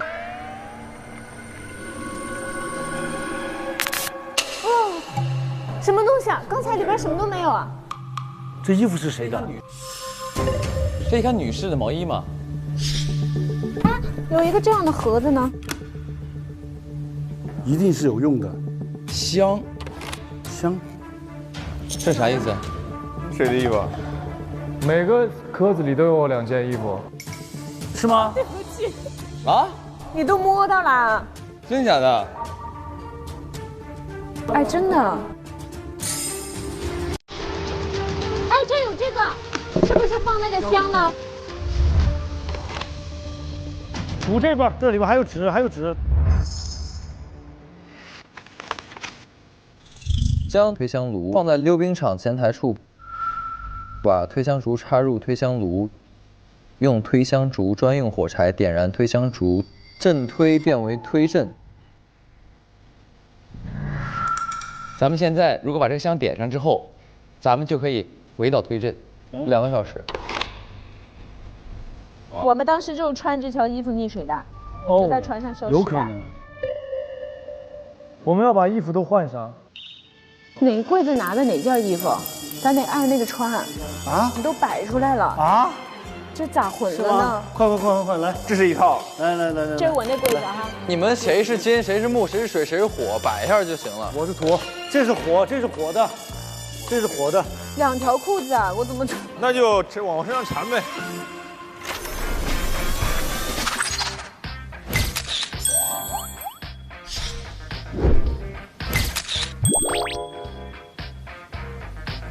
把所有衣架，哇，衣架都给我。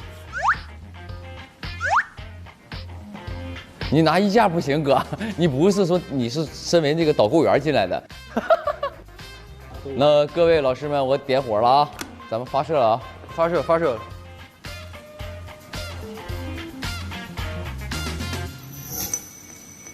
你点吧。来了，点吧。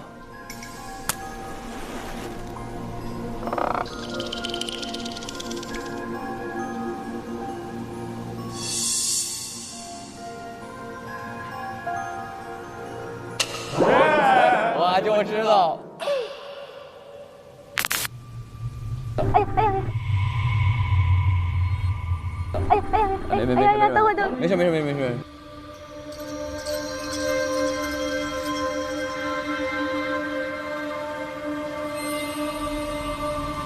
哦，现在是变换空间了，咱们可以去仓库。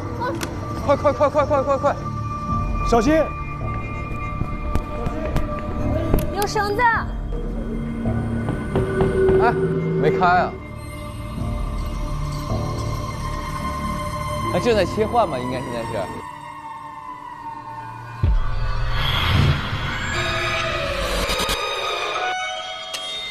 哦，成功了。 欢迎来到推震。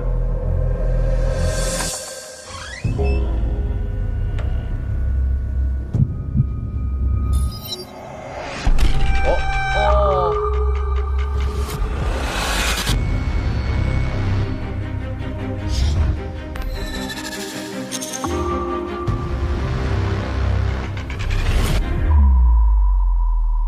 电视没了，电视在那儿去了。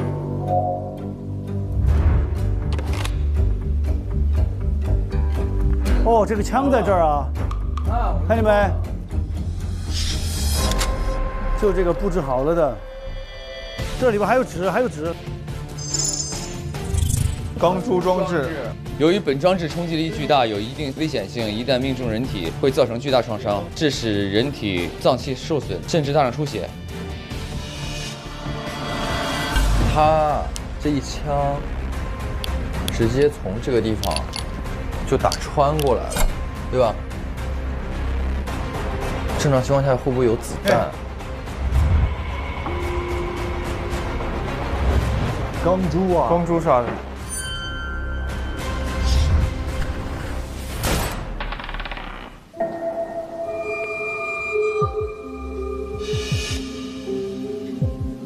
这啥？这去线是吧？哎，这一眼就能看到他这个手法了。这不石头在这儿吗？什么手法？石头手法，这不很明显，他俩开始是一节的吗？对。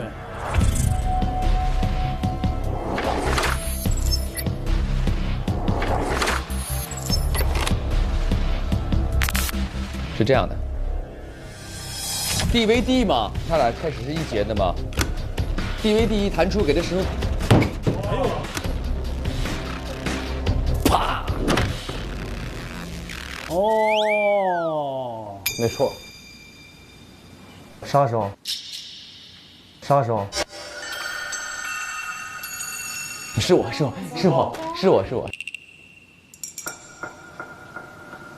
他被这个打死的。你看他没电视在这儿，对不对？我要是死者，我走进来，我干嘛看见枪我还往这儿坐呀？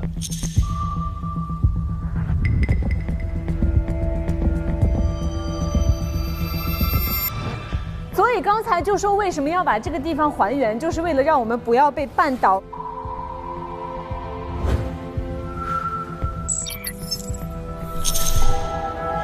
凶手先在推证把这一切都布置好。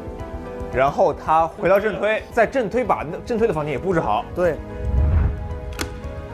6点的时候让他到正推去看电视，然后在他看到最后 DVD 快弹出来那一刹那，1点马上啪传到推正，啪一枪就打死了。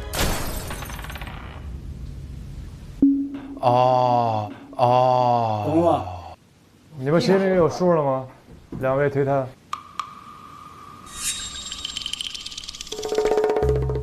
我们现在就还原了个作案过程。你连这都想不到，前2期怎么我儿子这么聪明呢？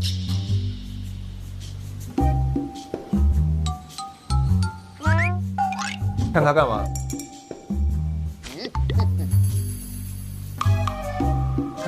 不，现在就是咱们下一步怎么弄呢？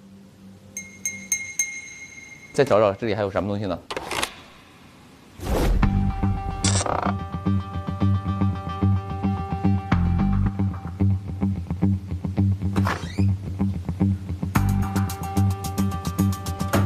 哎，等一下，这什么？推忙活外贸公司布局改造图，推忙活行政已奉呈。这是改造了的，肯定还有空间。公司大门进去，公司前台，然后这儿有一个废弃办公室。哦，那是有一个门。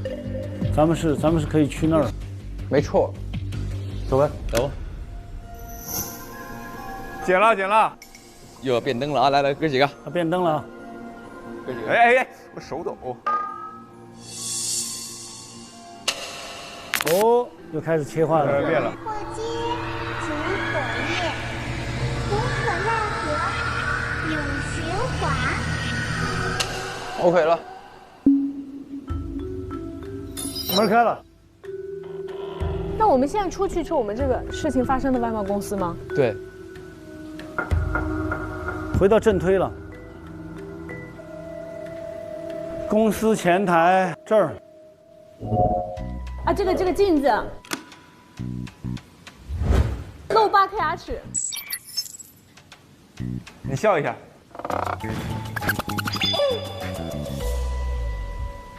哦，门开了。废弃办公室。哦，这个符号在这儿。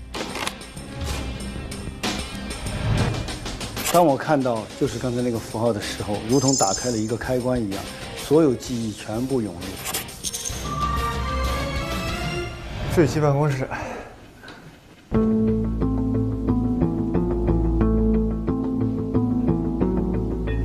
这是通告，这通告。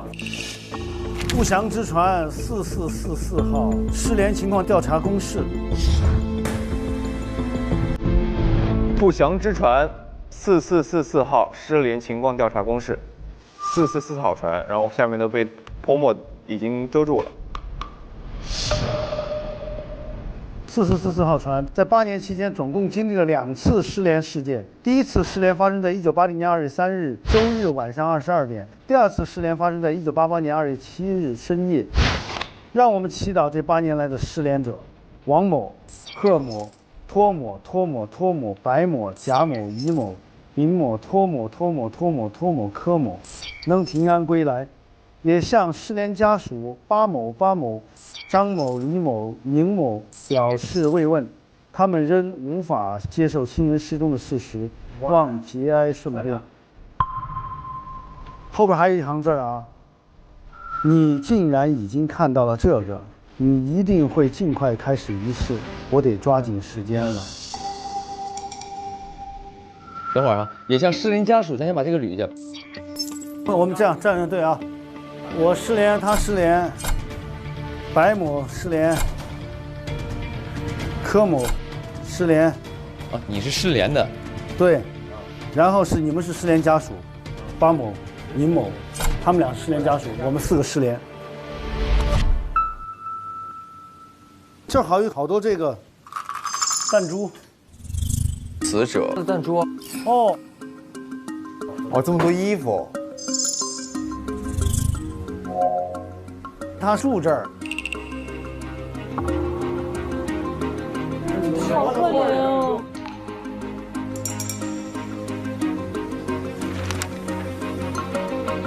啊，有哎。哦，还有东西。这是什么东西？来。哎呦，这是咱们的好像家谱。家谱，对。白头发和宁贵庚。白头发宁贵庚嘛。生了白买。对。哦，这边咱俩也有亲戚。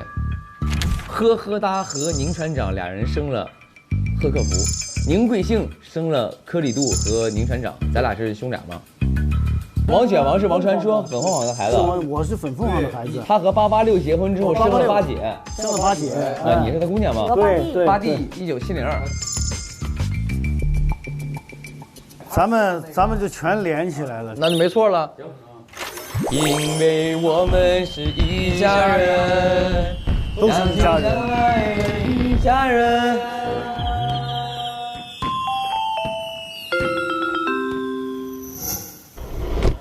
哦，还有，执念者进入正推后，执念者会忘记自己的执念以及与执念有关的人。只有看到正推的标志物，才能想起执念，但无法想起重要之人样貌和名字。失踪者进入正推后，失踪者的记忆会受到磁场影响，会忘记重要之人的样貌、名字，有的甚至会模糊时间。对于进入正推前后的记忆会模糊不清。我现在时间是跟你们一样的，1988年，但是我说的上周是1980年嘛，对吧？所以我记得上周是1980年，说明我中间的8年。在这一周之内就消失了，你不存在你的做记忆的8年。对啊，没有这8年，为什么呢？特殊情况，一起失踪的失踪者会相互记得彼此。为什么我们几个互不相认的相亲相爱一家人还能碰到今天这儿？我俩没清空啊，我也跟他没清空啊，他是我邻居家孩子，我也记得呀。你们俩是认识的，我们俩是有共同的一个过去的。说明，如果见到正推标志物，将在24小时后想起循环期间的全部记忆。我们24小时后就能想起来。凶手肯定来过这块了，已经，对吧？失联家属巴某、宁某。所以你们2个之间有一个。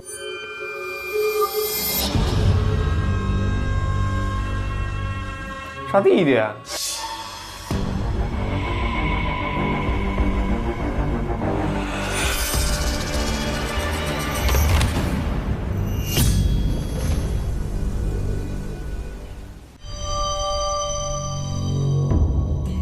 回溜溜冰场。我想回天镇。来，快！啊，需要锁胸了，朋友们。开始推理吧。噔噔哒哒噔，噔噔哒哒噔，噔噔哒哒噔。我再看看那个迷庸计划吗？哎呦，谁的包啊？这是？哎，这不托尼的，托尼的。纸团，迷庸了，迷庸了。哦，迷庸计划。前面是这个迷庸计划，是小八的计划，我的计划跟踪、迷晕、绑走，8年前的事儿到此为止，我必须让这一切都结束。这也是小八这次利用这28天来到这儿的目的。后边这个就是他要找的这个人写在这上边的，回复他的8年前的事儿打了个问号，一定是我一直放不下的那件事儿。头套人应该是总经理贝锅吧？就是8年前要找头套人，你要找头套人，找头套人是就是贝锅嘛？要找贝锅的，当时是你要找贝锅嘛？对呀，对呀。我就怀疑是他为了替他弟弟报仇，所以把我儿子从灯塔上推了下去。还有谁要找贝锅的？我还要找贝锅。可能是那个男人在这个船上动了手脚，我爸爸才会消失不见。就是我非得一定要找到这个人。皮夹克这个人。对。为什么贝锅是头套人呢？不，就是从这个人的叙述的这个语言里边啊，他透露出来的信息。头套是他，是小八。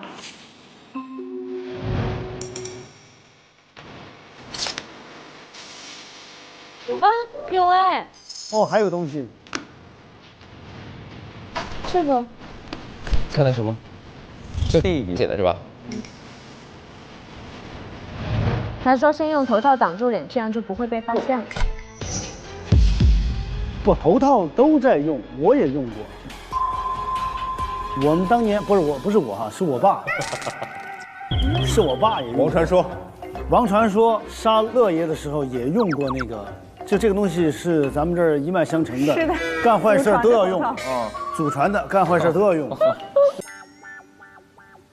要不然谁还会跟8年前的事儿有关呢？难道因为我发现了他8年前杀人的事儿，他就想要私下找机会灭我的口？所以跟踪我是想知道我手上有没有他的证据，真不是个东西。我只剩20天的时间了。这短短的时间，我要用来好好跟我的家人相处。他俩都是从推证过来的，绝不能被他干扰我的计划，正好可以用重叠空间杀了他。所以黑字和红字不是一个人吗？不是一个人，黑字应该是1:5。黑字的先写，对；红字的后写，对，对吧？对。红字看见这人，发现黑字这人的计划了，然后准备把这黑字人干掉嘛，对不对？所以红字应该是凶手写的。对。那么黑字写的这个人就是小八。小八有一个迷庸计划，对不对？他想迷谁呢？对。想带走的人。他有个想带走的人，对吧？这想带走的人就是有执念的人，他到这儿来是要解决8年前的事儿。对。你看，咱们有被动被弄到这儿来的，有是主动。没错。首先可以排除的是我。你讲讲理由嘛？你别上来就排除你啊！因为我是失踪被召唤过来的人啊，我是被动被召唤过来的人啊。刚才那个里边不是说有一部分人是失踪的人吗？谁是失踪的？我是失踪的。对，你失踪的，我是失踪的，还有谁失踪的？我是失踪的。还有谁？我。还有谁？没了。不是失踪的有谁？他们两个2选1嘛？哇，绝对是啊，比我们侦探都清晰耶。咱们捋一下啊，现在很明确，死的从目前来看就是小八，就是我的儿子。然后他到这儿来是要找一个人，这个人是和8年前的一个什么事儿有关系？这个人是他很重要的一个人，他想把这个人带走。是，可是这个人呢不想走。这个人不想走，所以他有迷庸计划。他可以把这人迷倒之后呢，他自己戴着这个面具，然后把他带着一起召唤仪式，两人就走了嘛。对，就这么回事儿。对。但是这事儿呢，被凶手发现了。要么就是他不想小八做这事儿，对；要么他就是不想让这个人走。但也有可能凶手是想杀掉小八。小八这个我觉得很重要，他这个再读一下。我知道。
咱们仔细再读一读啊，谁陪他玩弹珠啊？都有，那张图上都有弹珠。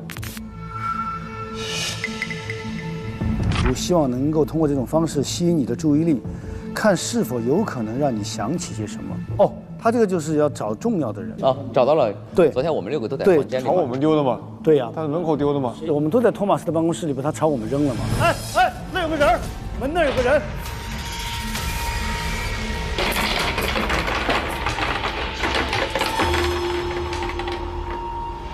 我没想到你也来到了这里，看到了标志，你一定想起执念了。这样一来，你会更留恋正推，更不愿意回到推阵了。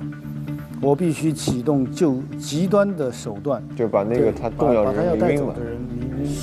用了吗？他那个迷晕那个东西没呢，用了，咱有一个人就晕了已经啊。他这计划还没来得及实施，他就死了。你约了我6点去溜冰场仓库。还说会如我所愿从正推消失，一定是想通了，愿意回去，太好了。我们约定好的，往前走，别回头。一模一样的一个标志。啊。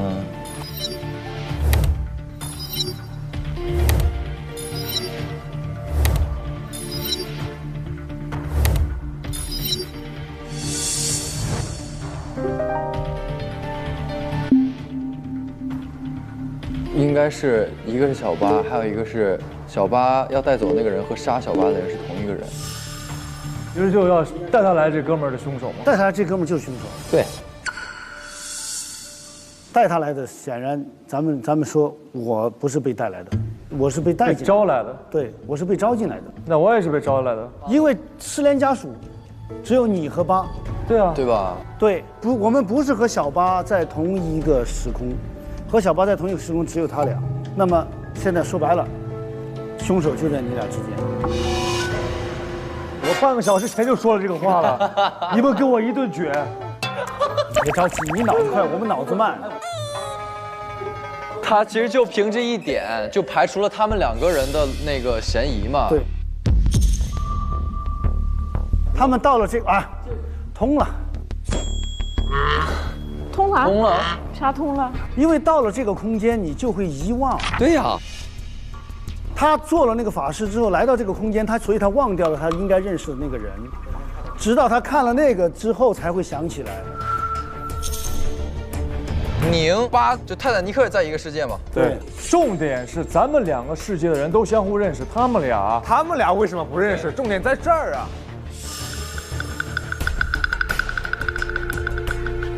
这个凶手一定在他俩之间。我同意。哥，你今天推得太厉害了，你怎么不是就是这样的呀？所以你俩 PK 一下，看你俩投谁吧。我为什么要杀我弟弟呢？我觉得你说什么你得讲证据吧。这个原因，我觉得8姐更像是个杀手。为什么呢？没有为什么。我就通过我自己的分析。我是每一天都像一个杀手。再把这个再想一想啊，8年前的事儿，一定是我一直放不下的那件事儿。咱们想8年前放不下的事儿是什么？8年前他俩都放不下，他是要去找贝锅，是船做了手脚，他是以为儿子被推下去了嘛？一个杀子，一个杀父。对，当时你找那个谁，就是写证明信的时候，那个证明信说白了他们是不会相信的，对，因为当天是电闪雷鸣。这压根儿我还没有来得及说我，他们就失踪了嘛，他们失踪了。对，贝锅他有一个弟，贝锅有一个弟。对呀，他写给他弟弟的那封信，对，是他写给他弟弟，有个弟弟。说实话，这个信对你也很不利。为什么呢？就你这个信里，你看，就是他烧他的那个地下室的那个事儿，这些年也一直走不出自己的执念，是一个可怜的人。这个是个很重要的信息。没错。执念，可怜的人，你懂吗？对吧？所以你们的这个执念是没有消失的呀。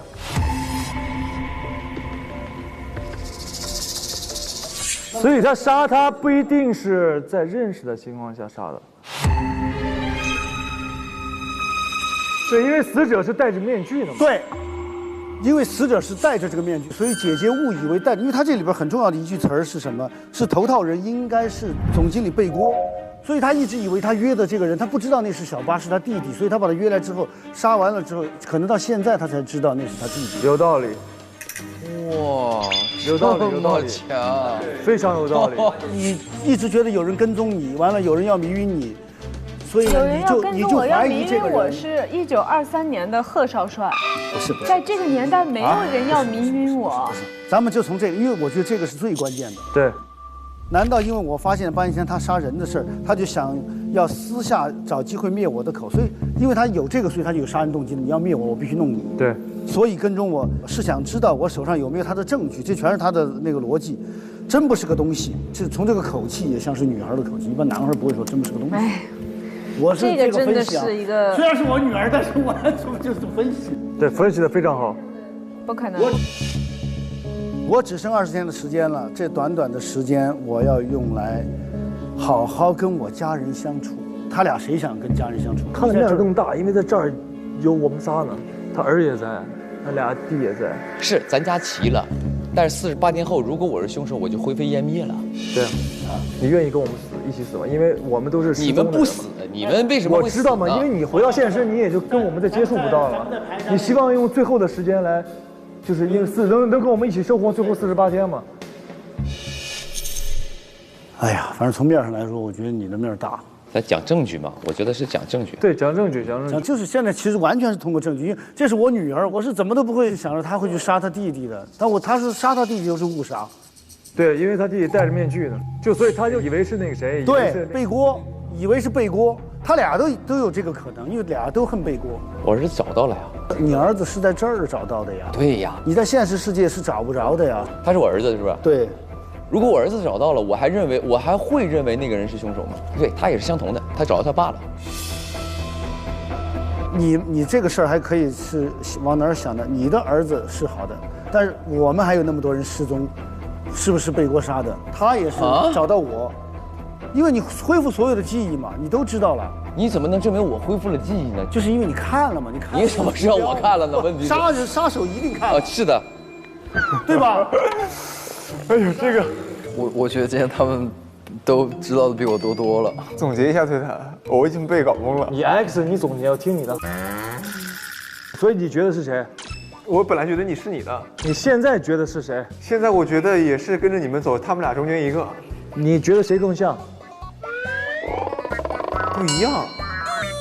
你这有点偏袒了 X。我是觉得这个误杀有点不太可能。误杀咋没可能？误杀都拍2部了，不知道你是谁，哥。没有，他的意思啊，就是如果是这样太狗血了，就是这个意思，估计。哎，不是，那这个人就比如说这个人是我的话，那我是把信写给了贝锅，那为什么会是小八过来这里呢？你以为你写的这个人就是贝锅吗？他是写给鸟面人的。问题是在我昨天和今天的所有的我讲述的故事当中，没有鸟面人这个人。一样，我也没讲过鸟面人嘛。对，一样，咱俩的现在目前证据是同样的。对啊，无法自证清白。无法自证清白。哎，赶紧，我们平民老百姓就等着你们俩推探做最后的总结了。刚才的盘算下来，我们大家讨论的结果锁定的凶手范围还主要是在这2个中间。小八对4个嫌疑人来说都很重要，各自都有情感上的。你们2个说的意思就是不知道这人是谁。对啊，误杀的这个人，因为以为他是背锅，对不对？那就看谁更想留在这里喽。对啊，谁更想留在这里？我们刚刚讲那个失踪不失踪跟谁放蜡烛那事儿，我觉得只有一个点是能说服的，一个点是我们俩因为是80年失踪的，所以说我们俩不可能放蜡烛，因为我们俩放蜡烛，他们一定不会被召回来。对，只有他们4个人中，他们4个人里边，他俩又是失踪者，而他俩是家属。失踪者家属。对啊，所以留在这个世上的只有家属，失踪者已经。那我们这个世界是真实世界还是非真实世界呢？正推啊，正推啊。因为我们看到的所有都是正推的文件呀，正推包括公司发的文件，所以你们是在正推啊。对，就平行世界的概念嘛，等于是。还有一个被招来了。是的。因为有一个逻辑是，这个凶手来正推不是为了杀一个，他来正推，他杀人是被迫之举，他来正推是来找家人和家人相聚的，和家人相聚找到了呀。但是他在推证的这个过程当中，突然发现有人跟踪他，有人要弄他，然后呢，他还要弄清楚当年他的这个亲人是怎么就消失的，所以他要回到这儿，而贝果是在这儿的，所以我把他约到这个地方来，他整个逻辑是这样的，我觉得凶手整个逻辑是这样的。来，阿爸你自己说说。我知道你怎么样？快灵光啊！是，马上给我 Q 一个人出来，老子八戒，救救咱俩行吗？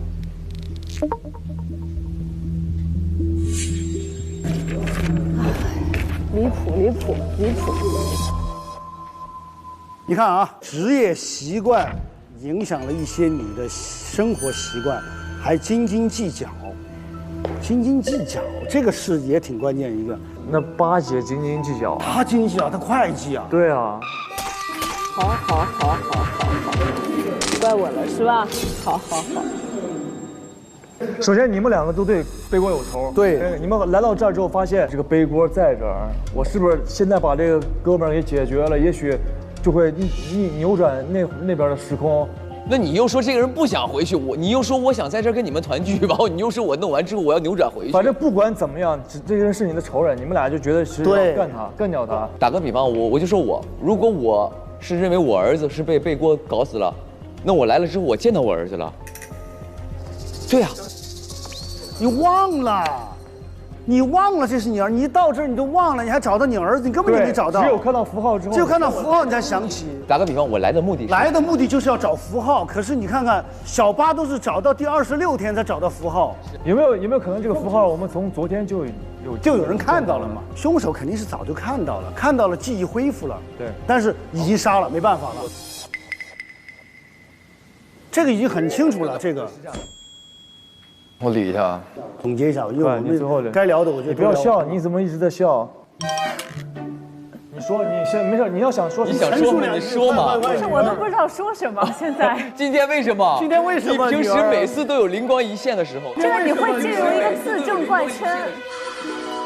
其实，按照杀鸟人的动机来盘算凶手的话，就是看初轮大家每一个4个嫌疑人对背锅的杀机就够了，不需要看每个人对小八的杀机了，明白吗？对，对小八是没有杀机的。对。就我跟你说，就是误杀，就是误杀这次。包括在他死之后，他的面具也没有被摘下来嘛？对对，对不对？对，说明凶手杀了他之后秒就传走了。对，他觉得那就杀对了。他就干完这事儿也没有确认身份嘛。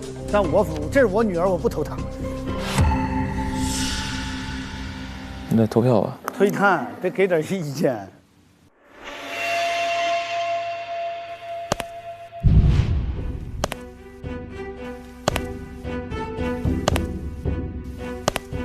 说实话，我现在好纠结啊！我到现在还没有真正确定，到底是我的女儿误杀了我的儿子，还是宁船长杀了我的儿子。因为其实他俩的所有的动机、所有的作案手法，整个其实都是可能的。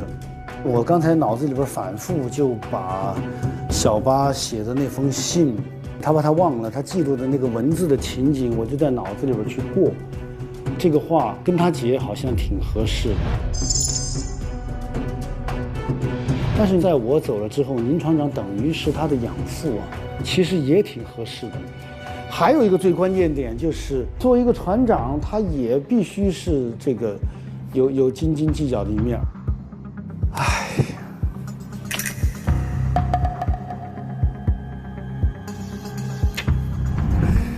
行了，不纠结了。哎呀，我今天选投错就投错了，就投他。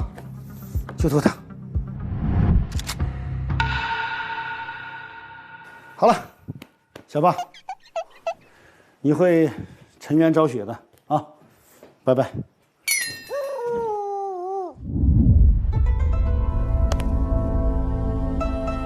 我选择的真凶人选是王全王，是因为我在他房间里发现了弹珠。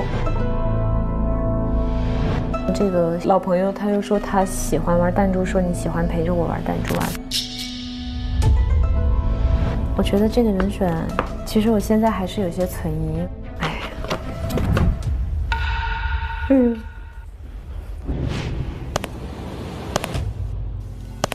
我选的真凶人选是八姐，在受害者写的东西里面有提到过，这个你就是写给凶手的，他把你称为是一个严格斤斤计较的人。其实这一点就很可以坐实是八姐，因为八姐平时她作为会计，她也很斤斤计较。比如说，别人给她的报销发票，她要严格的控制在3.141592.6件距，然后平时对自己也很严格，然后还会在床上放金算盘来督促自己，看起来是一个要求很高，然后又自立性很强的女强人。就这么多。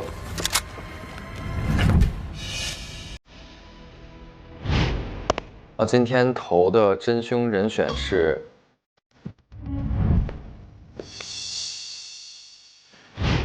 通过刚才我们的推理，我的真凶人选投的是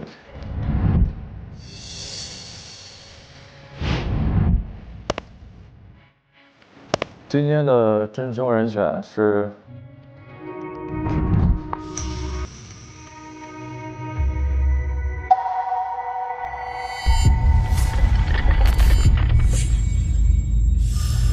今天这个光好像都格外怪异。是的。开始推理吧第2季第4案，走不出的盲活机案件告一段落。各位已经完成投票。如果真凶的票数低于其他人，则真凶与 X 获得金钥匙；反之，其他投对的玩家获得金钥匙。接下来将公布投票结果。今天有3位玩家获得了票。3位玩家？我们仨。 3位玩家的票数分别是1票、2票、3票。又是这个，是我是不是？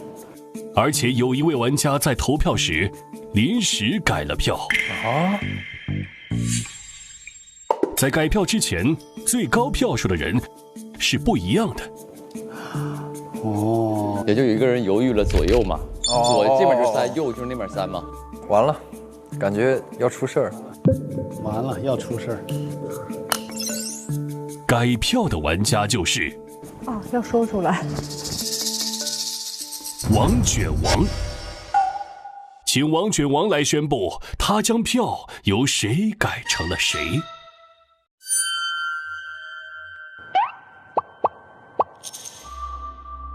我本来投的是我女儿，然后我到最后那一刻吧，我就觉得这个故事是姐姐误杀了弟弟，我实在是心里边有点那个。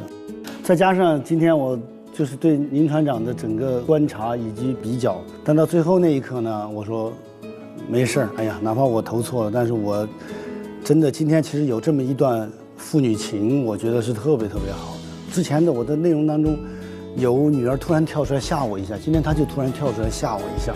我可以试试开一下。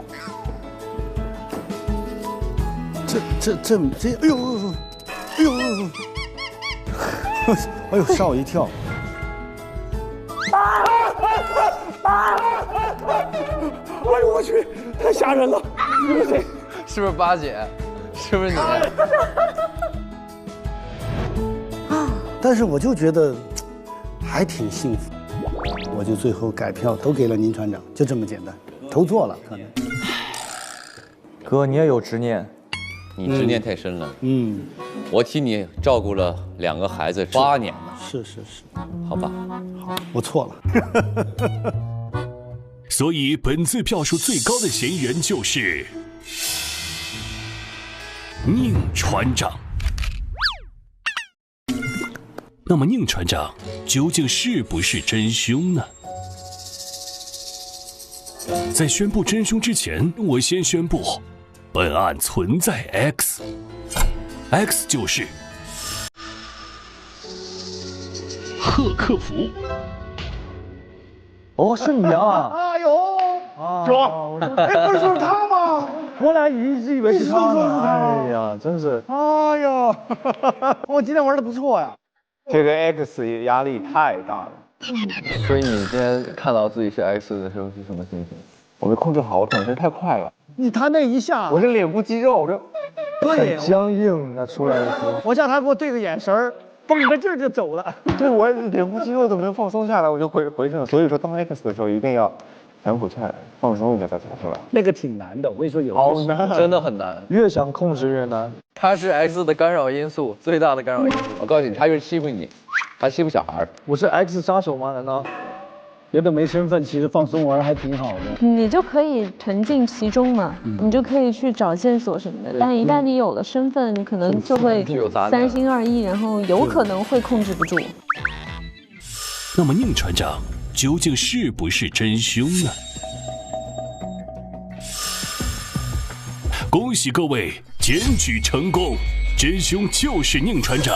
八姐获得2票，王卷王获得1票。那我还改对了，我。爹，我的好大儿啊！哎呦喂！哎呦！我改一下，改成宁船长。我今天投的真凶人选是宁船长。宁船长想要杀死贝锅，在他的这个记忆和意识里面。贝锅害死了自己的儿子，所以他有一个这个想要杀死贝锅、替自己儿子报仇的一个执念。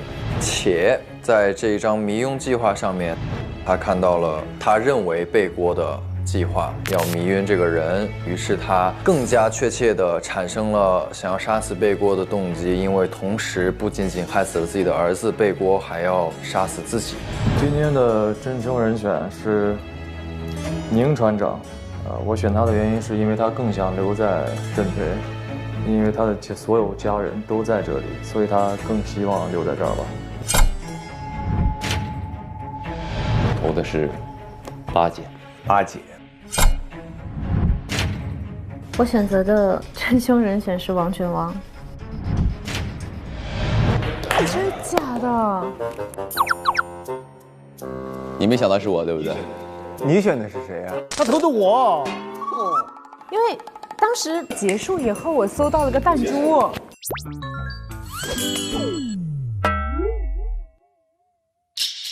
接下来宣布大家错过的关键性证据。关键性证据与巴蒂的弹珠有关。这个啊，弹珠有关。为了确定重要之人是谁，巴蒂其实在4个人的房间都放了弹珠，但只有宁船长发现了弹珠。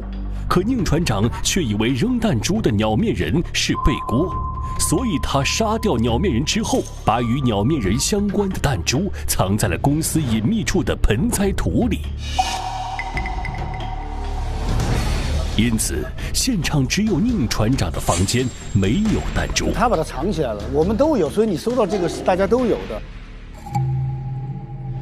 除了弹珠之外，宁船长还拿走了托尼的包上的5形挂件，将其和弹珠藏在了一起。此外，土里还有宁船长掉落的小发卡，这个小发卡可以证明藏了这些东西的真凶就是宁船长。此外，本案中巴结之所以也进入了阵推，是因为宁船长在做仪式的时候，巴结身处方圆50米以内，所以被一同带进了阵推。哦，对，5形挂件。托尼的包上面有金木水火土，缺了哪一个是吧？包咱们真是忽略了。其实之前看那个包的时候是看见了那个5形的那个。你不觉得有些证据，你忽略的反而是一些重要，但你重要的你全都怎么说？就是你反而觉得那些不重要的它是重要的。对，有时候就是会盯着这个嘛。对，太关注了。今天获得金钥匙的就是王卷王，白满颗粒度，恭喜送上金钥匙。恭喜呀！恭喜！你看我最后那一刻纠结了一下，我改了。当当当当当当当当当当，哎，打不开了。来吧，谢谢宁船长，谢谢你投了我一票，让我就是差点让他跑了。谢谢大表哥。谢谢大哥，恭喜！谢谢大哥，恭喜，真不错。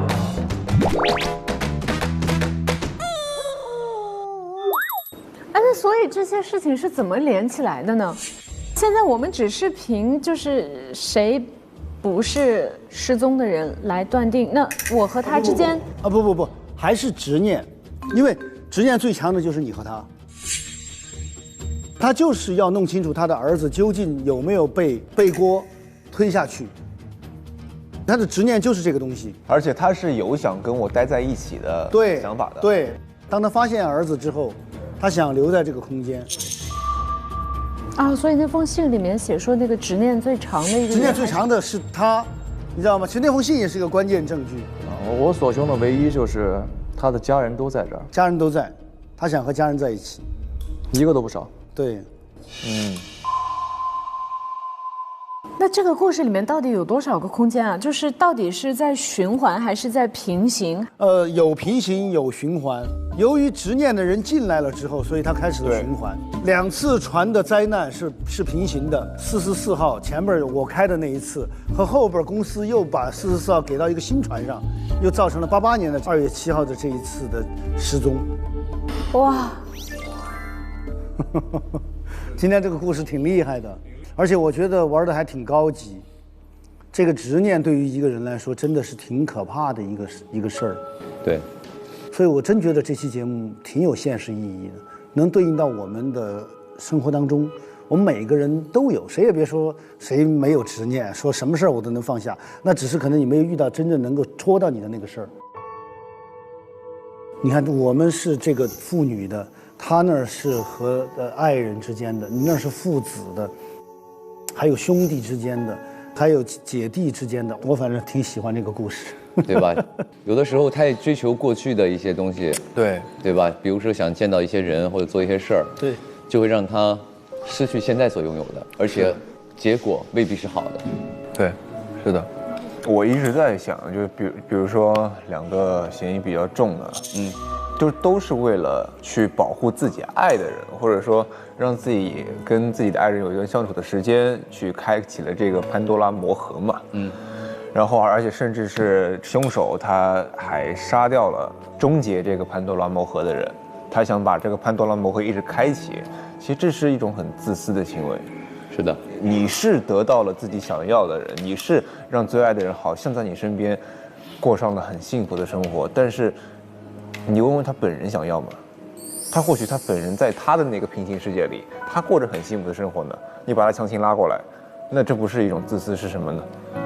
是的，这个故事也是告诉我们，在这个世界上生存，不能有太多的执念，放下过去，你才能继续明天嘛。对，事儿过不去，永远会对你会再次带来伤害的。